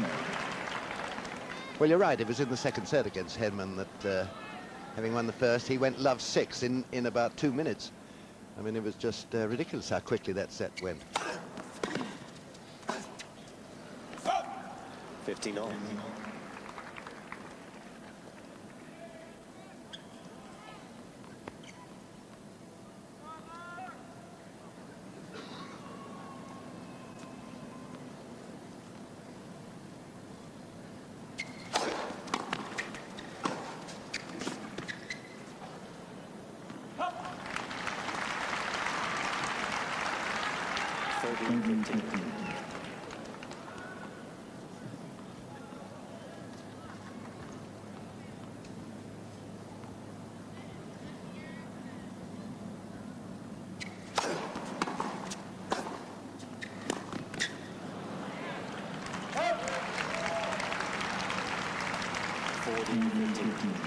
I think he was over-ambitious then, Pat Rafter, trying to attempt a lob there off a low skidding ball coming fast.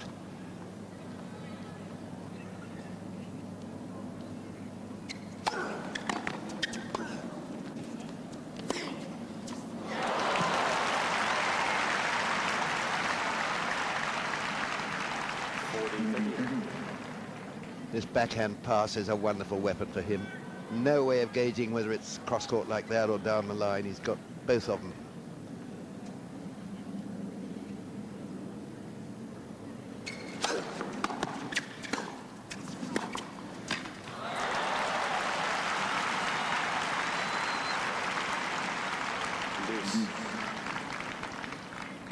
You wouldn't think Tony Roach was pleased, would you? But I'm sure he's purring. Well, yes, he's in a difficult position, as is John Newcombe in the commentary box somewhere, because, you know, he's Davis Cup coach. Oh, right, yeah. And he's got to appear impartial. Well, he's helped both men, hasn't he? But he really has given Pat Rafter an awful lot of help and advice.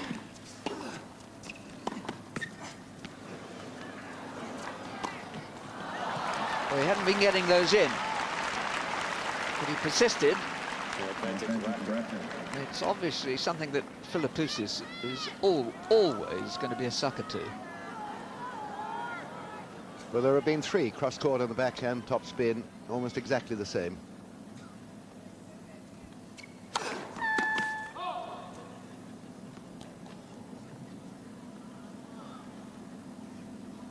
I'd say this is the match for Philippoussis in this second serve.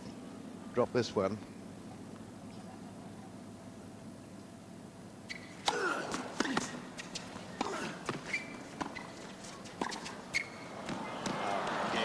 It's out. It's a clever dink by Rafter. Just for a moment, he thought it wasn't going to be given. Instead of blasting away, that was quick thinking by Rafter. Very subtle little dink. That's what induced the mistake from Philippoussis. And it's now a double break. And I agree with you. I don't think there's any way back for Philippoussis.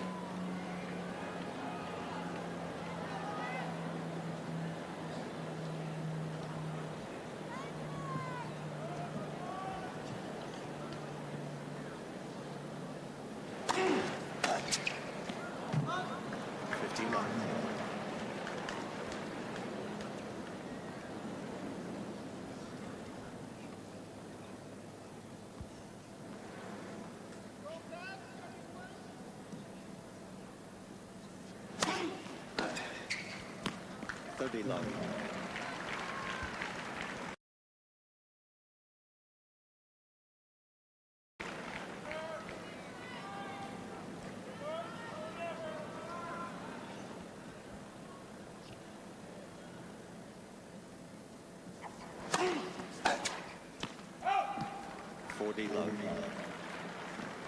It's one-way traffic now.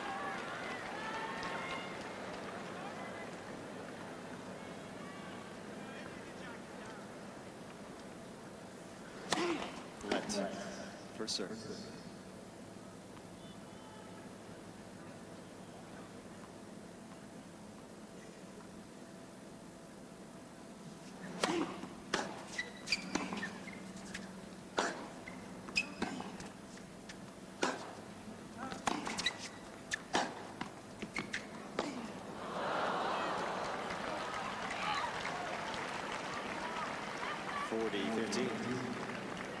A bit late for careful, measured play from this chap.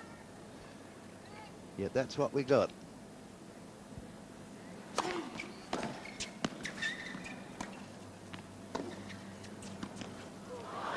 Oh, nimble touch. There's a confident man there.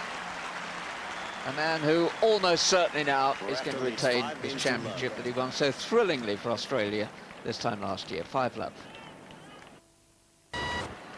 Almost certainly then, Rafter is going to be only the 4th player in modern times who, having won the US Open for the first time, won it again the next year, the second time of asking. It's quite an effort. And he's broken Philippoussis towards the end of the 3rd set. Since then, Philippoussis has hardly hit the ball in court. 15-love. There it is. Rafter's property again, surely.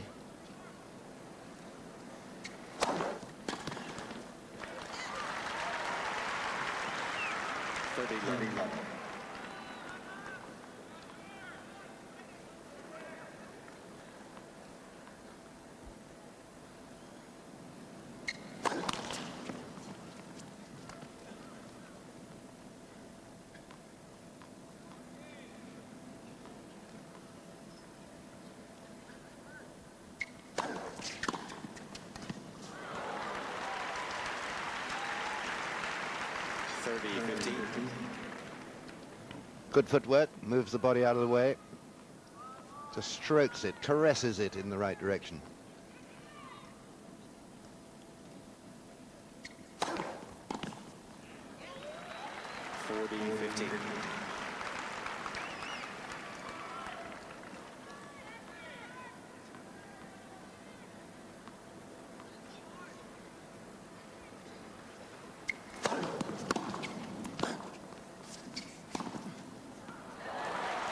Very quick on his feet, very nimble, gets into position. Not an easy shot to get to, but once he got there, he had so much time. No, well, to play the off-forehand pass, he had to use just a little bit more footwork and certainly a lot more guile and faking there.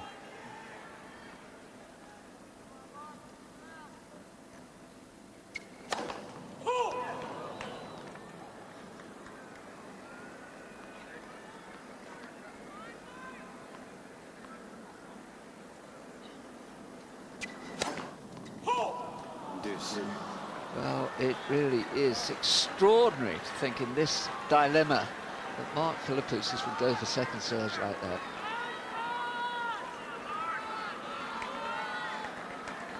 But that one was only 83 miles an hour, so it's not necessarily the speed, it's the mental approach to it.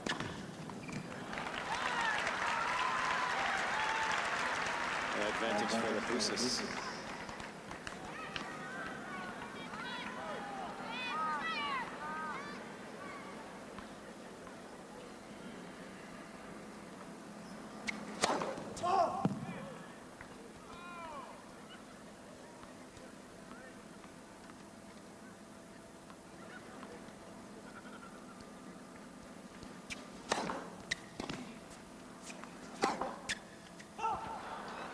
Deuce.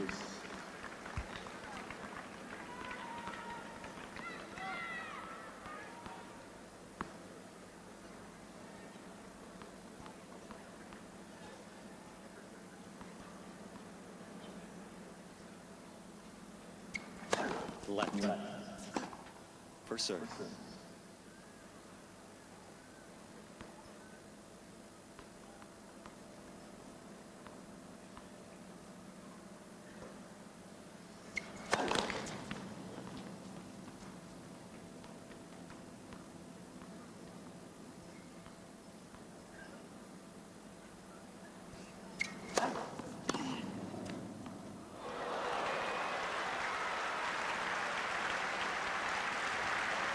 So the championship is right here for Pat Rafter. Match point after 2 hours and just a few minutes.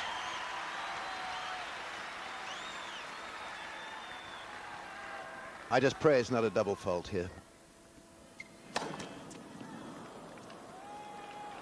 Please.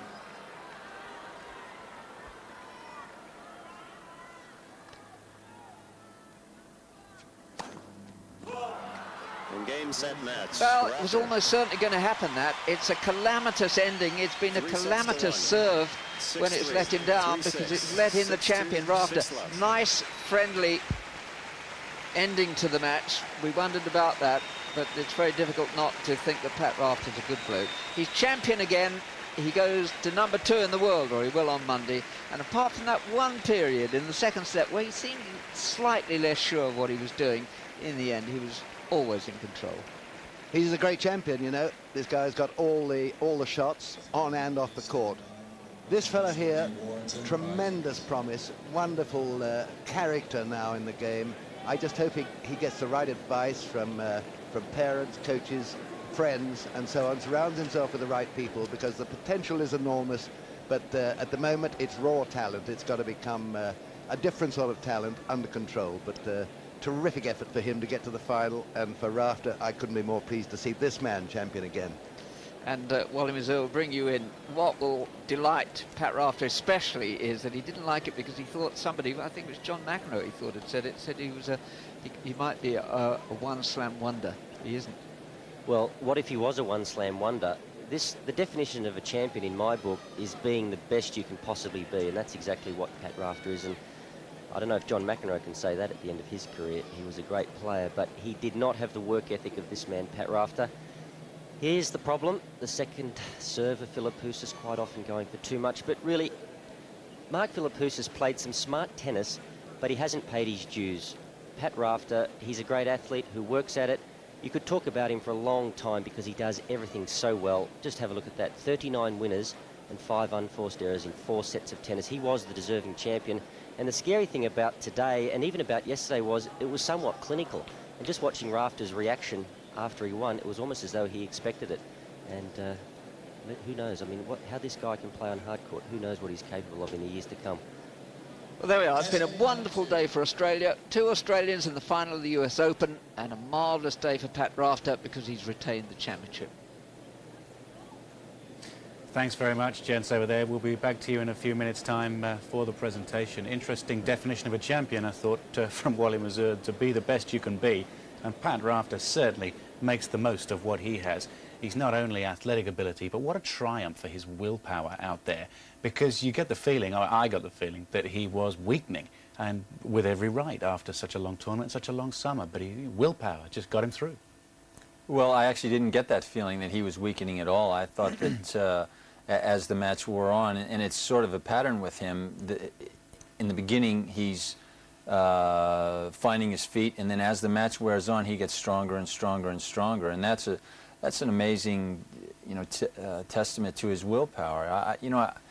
It's interesting. Last year was Rafter's breakthrough year. He won the U.S. Open, much to most people's surprise, and suddenly there's this new player on the scene, Pat Rafter. But now this year is almost he's really he's not only consolidated, he's improved. He has. He's now potentially, we've always been talking about who's going to come out of the woodwork to challenge Pete Sampras, to push him to that higher level. And I think that Rafter could be that guy, because he, certainly on a hard court, he's grown into this idea that he's a Grand Slam champion, that he's one of the best 2 or 3 players in the world, and I think we're going to see a lot more out of him. I was going to say, Peter, when I say weakening, I'm thinking specifically in the 3rd set, when he did weaken, he said, no, this is too important, I'm going to stay right there with it. We'll discuss this more. Got to take a short break. We're back with a presentation of this trophy from New York City. To present to Steve Ulrich of Tampa, Florida, an award for being the chair umpire.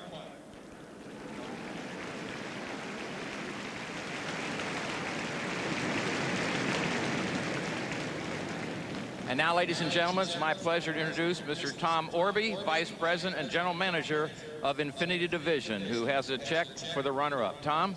Thank you.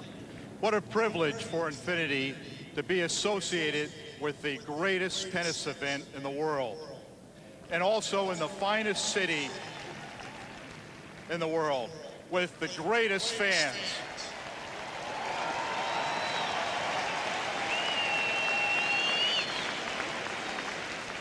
Mark, On behalf of Infinity, for your athletic performance and your tremendous play, we would like to present to you a check in the amount of $400,000.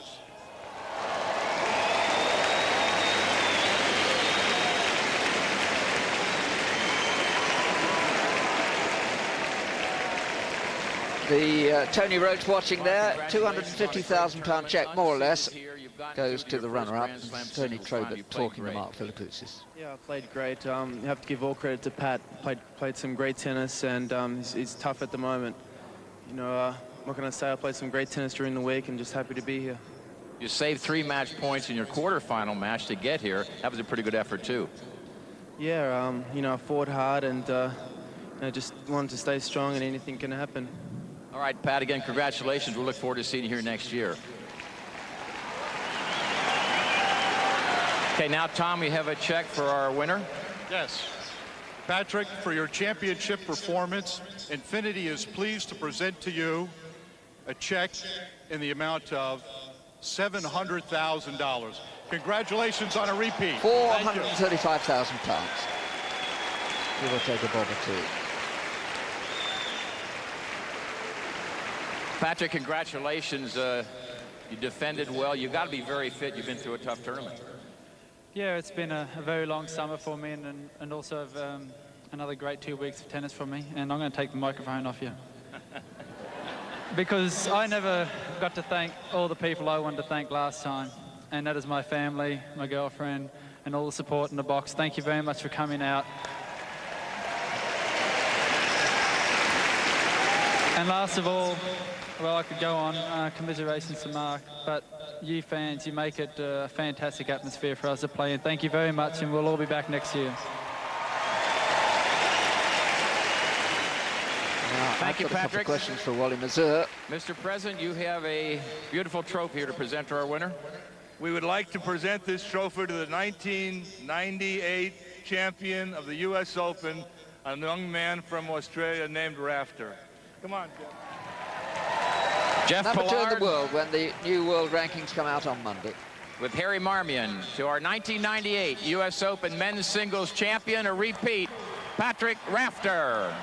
So, Wally Mazur, let me ask you first of all, what about Wimbledon? He's won this twice. He lost to Tim Henman on the centre court at Wimbledon. You'd think he has the game for grass, but I think you question that. Well, Jerry, this just for a minute, I mean, I'm looking at Pat Rafter holding up that trophy, and let me tell you, to anyone that's ever tied on a pair of tennis shoes and picked up a tennis racket, dream about these moments. I just can't imagine what must be going through his head right now. I really feel so happy for him. He's just a wonderful kid. There's not an Australian or a person around the world that can say too much about him, too much wrong with him. He's just magnificent. He's just a classic guy. And have a look how happy he is. But hard court plays into his hands a little bit. He's very comfortable moving on hard court, and his serve has wicket spin and bounces very high and is difficult to return.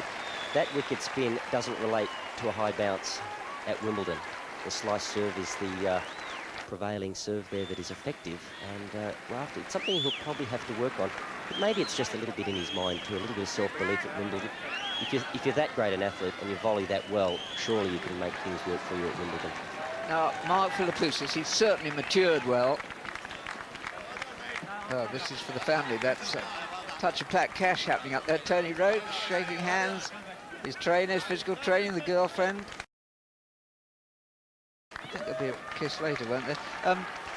Something has to happen about the situation with Mark Philippoussis, because Philippoussis and Rafter together surely should, within the next 2 or 3 years, win the Davis Cup for Australia. Yes, look, I think that Mark Philippoussis hopefully came of age this week. He did play some clever tennis, and I'd just like to think that this loss will hurt him to the point that he really dedicates himself to the game and starts to move forward and play the tennis that we saw him play this week, what he's capable of. So there he is, the champion for the 2nd year running, and on Rafter's left, right as you look at him, another very proud Aussie down there, Jeff Pollard, president of Tennis Australia. It's sort of Australia Day here. Pat Rafter, 14-match unbeaten streak at the US Open. Many people would say it's the hardest Grand Slam championship to win. demanding on the body, demanding on the mind. Didn't have quite the heat that we expected over the 2 weeks. But whatever conditions were thrown at Pat Rafter, whatever opponents came at Pat Rafter, he found the answer. He was the very definition of tenacity out there. And respects to Pat Rafter. He came out as a kid with his mother Jocelyn, the youngest, or the third youngest of 9, with a great hunger in his belly from Queensland. And now we see him in New York City taking the plaudits, a popular winner, a gentle man. And when all this official sort of process is over, he'll go back to Bermuda with Lara, and he'll relax and he'll reflect on a quite fantastic achievement to defend a Grand Slam. Great moments for him. And he knew what he was facing today too.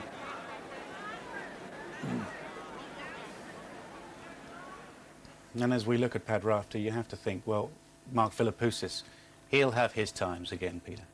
Well, I think so. I think that there are, as Wally said, Mark Philippoussis hasn't quite paid his dues yet. I think that match exposed a couple of his frailties. Obviously, they're not big ones, but if he's to win a Grand Slam tournament on a hard court, which is probably his best surface, he's going to need to learn to move a little bit better at the net, because as great as his serve is, it's still not good enough just to hit aces past people. He needs to be able to hit softer serves. You know, right now he's not confident enough in his volleying so that he feels like he has to serve big all the time and win points off the serve. And therefore he double faults a lot and makes more mistakes than really you can afford to do to win a Grand Slam. Players don't often have the pleasure of playing with their A game, do they? Their B game is what gets them the win. And particularly against Thomas Johansson, Philippoussis showed a tremendous B game, a very percentage game, almost a Pat Cash-like thing. And against Tim Henman, the same thing. That B game was well in there. A game, you can't rely on. It's 5% of the time. But the B game is what Rafter is all about. I mean, it's all percentage, isn't it? He very rarely hits to an area that he doesn't feel safe hitting to. It's remarkable. Well, I mean, Rafter almost doesn't have a B game because his A game is such a high percentage. Yeah, I mean, 5 unforced errors in 4 sets. That's ridiculous. That is, I've never seen that ever. Coming after a 5-setter against Pete Sampras, 2 weeks as defending champion in New York City with all the expectations and the extra weight on his shoulders of that makes it even more remarkable. Because I thought he was getting physically tired in that 3rd set. When he slammed his racket down, I thought his head was telling us, I thought his actions were telling us that his head was tired. Well, you might be right, but that just shows us that there are reserves. For a fellow who's as fit as he is, both mentally and physically. He just dug deep, and there was plenty more there. Once Philippoussis does get that ability, though, to serve and volley and be quick around the net, I think you'll find that his whole game will relax, and he'll be a scary proposition. Yeah, he's fearsome enough as it is. Now let's take a look at take a little journey through this match. Huge pressure. First game of the match. This is what you're up against when facing Rafter. Look at what's Rafter challenging here. Sees it low, gets in. He's on Philippoussis here, and when it comes down to a mixture of hands, or a contest between the hands of the two players, Rafter is going to beat anybody in the game. 1 or 2 statements from the comms that we were finding interesting there. One of the best volleyers of all time. Do you see Rafter that way?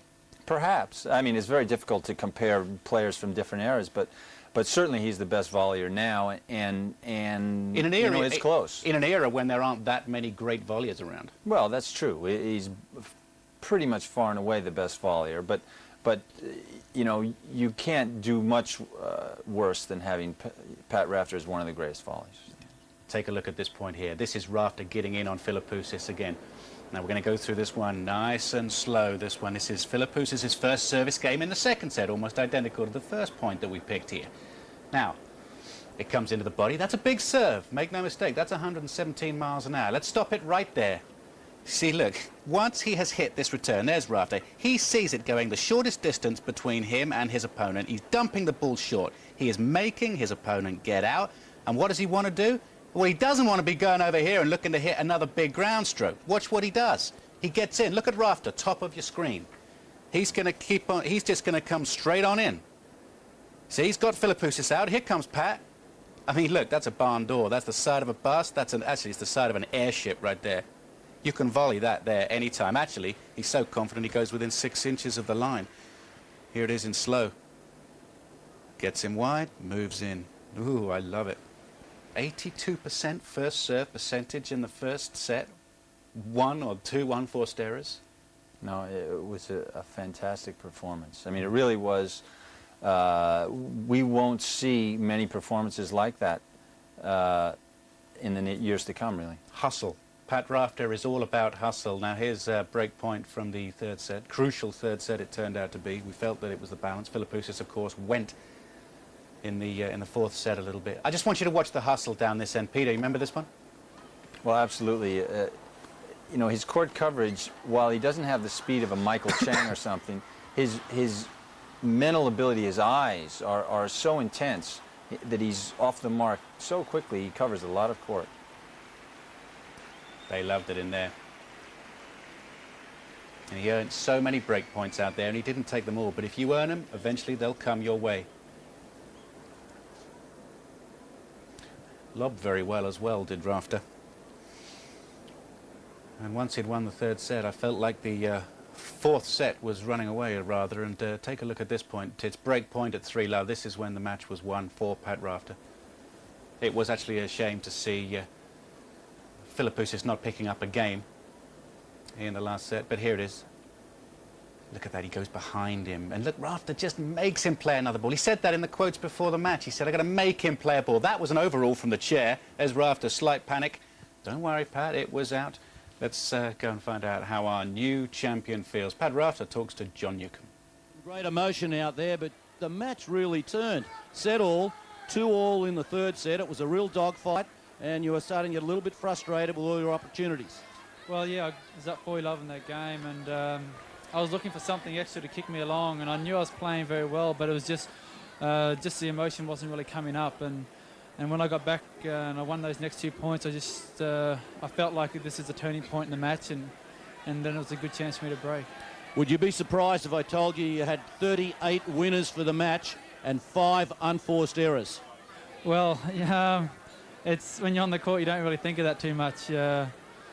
Well, that's a fantastic stat. I mean, the first set I played really well. So the first set, I think, laid the foundation for the rest of the match because I knew I was hitting the ball well and gave me confidence. In the whole match, you had 20 break points. And at one stage, you had only converted 1 out of 14. And it seemed to me that in that beginning of the third set and through the second set, you were getting very frustrated at not taking advantage of the opportunities you were creating. Yeah, I just probably flowed a few too many returns, and we had that big point again when I broke him at 3-2. I got back, scrambled back a few points, and again, that could have been another turning point in the match. You know, he's just such a great competitor. He's a good mover and a good server, and you just have to make him play a shot that's going to be very difficult for him to get back. 2 weeks ago, on this court, 2 sets to love down, 3-all against Arazi, and 15-40 on your serve. It seemed like it was going to be a long fortnight for you. Yeah, well, I was playing doubles, so I thought I could be here for a while playing doubles. You know, they're the turning points. They're the things that make it happen. And when I sat down after the match, I just shook my head and said, I can't believe this. You know, this is not right, but it is right, and it's there, and it's great to be able to do it again. And Mark, you know, you suddenly won 10 games in a row. Mark seemed to go a little bit flat there after a while, after you broke him in the third set. Yeah, I don't think he was getting as many free points on his serve as you would like. I felt like I was moving very well on his serve and making play very tough volleys, and he was coming up with them for a while, but he just wasn't getting the free points that he's used to, and I just kept the pressure on and just sort of broke it down. All right, last year we had a big celebration party. We're going to do it again tonight? You bet your ass we are, mate. We're there. And it'll last quite a long time. John Newcombe congratulating Pat Rafter on his US Open title. A worthy winner. Any memories from the US Open? Ruzetsky's effort was fantastic. Henman, missed opportunity, perhaps, from the British angle?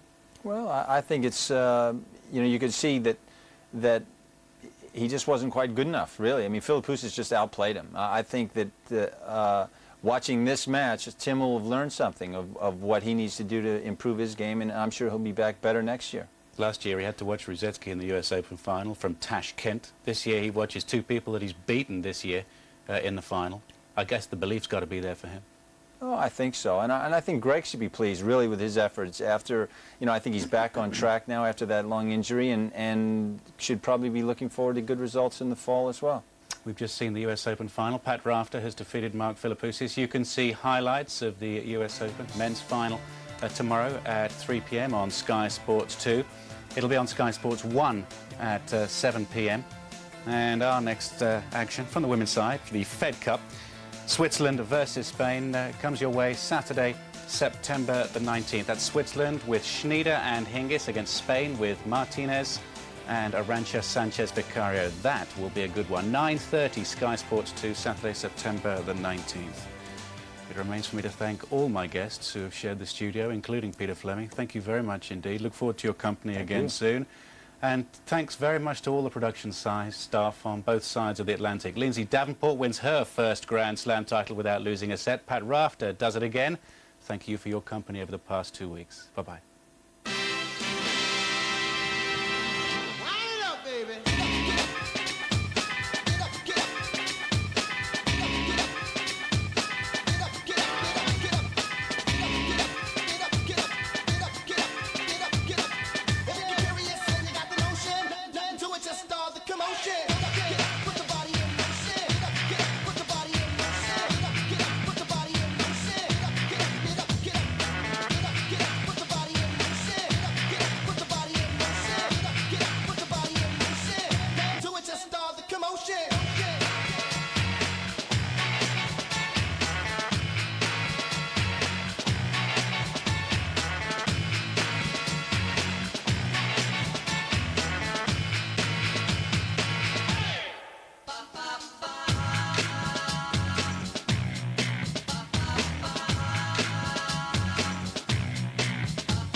American Airlines, sponsors of Sky's coverage of the U.S. Open.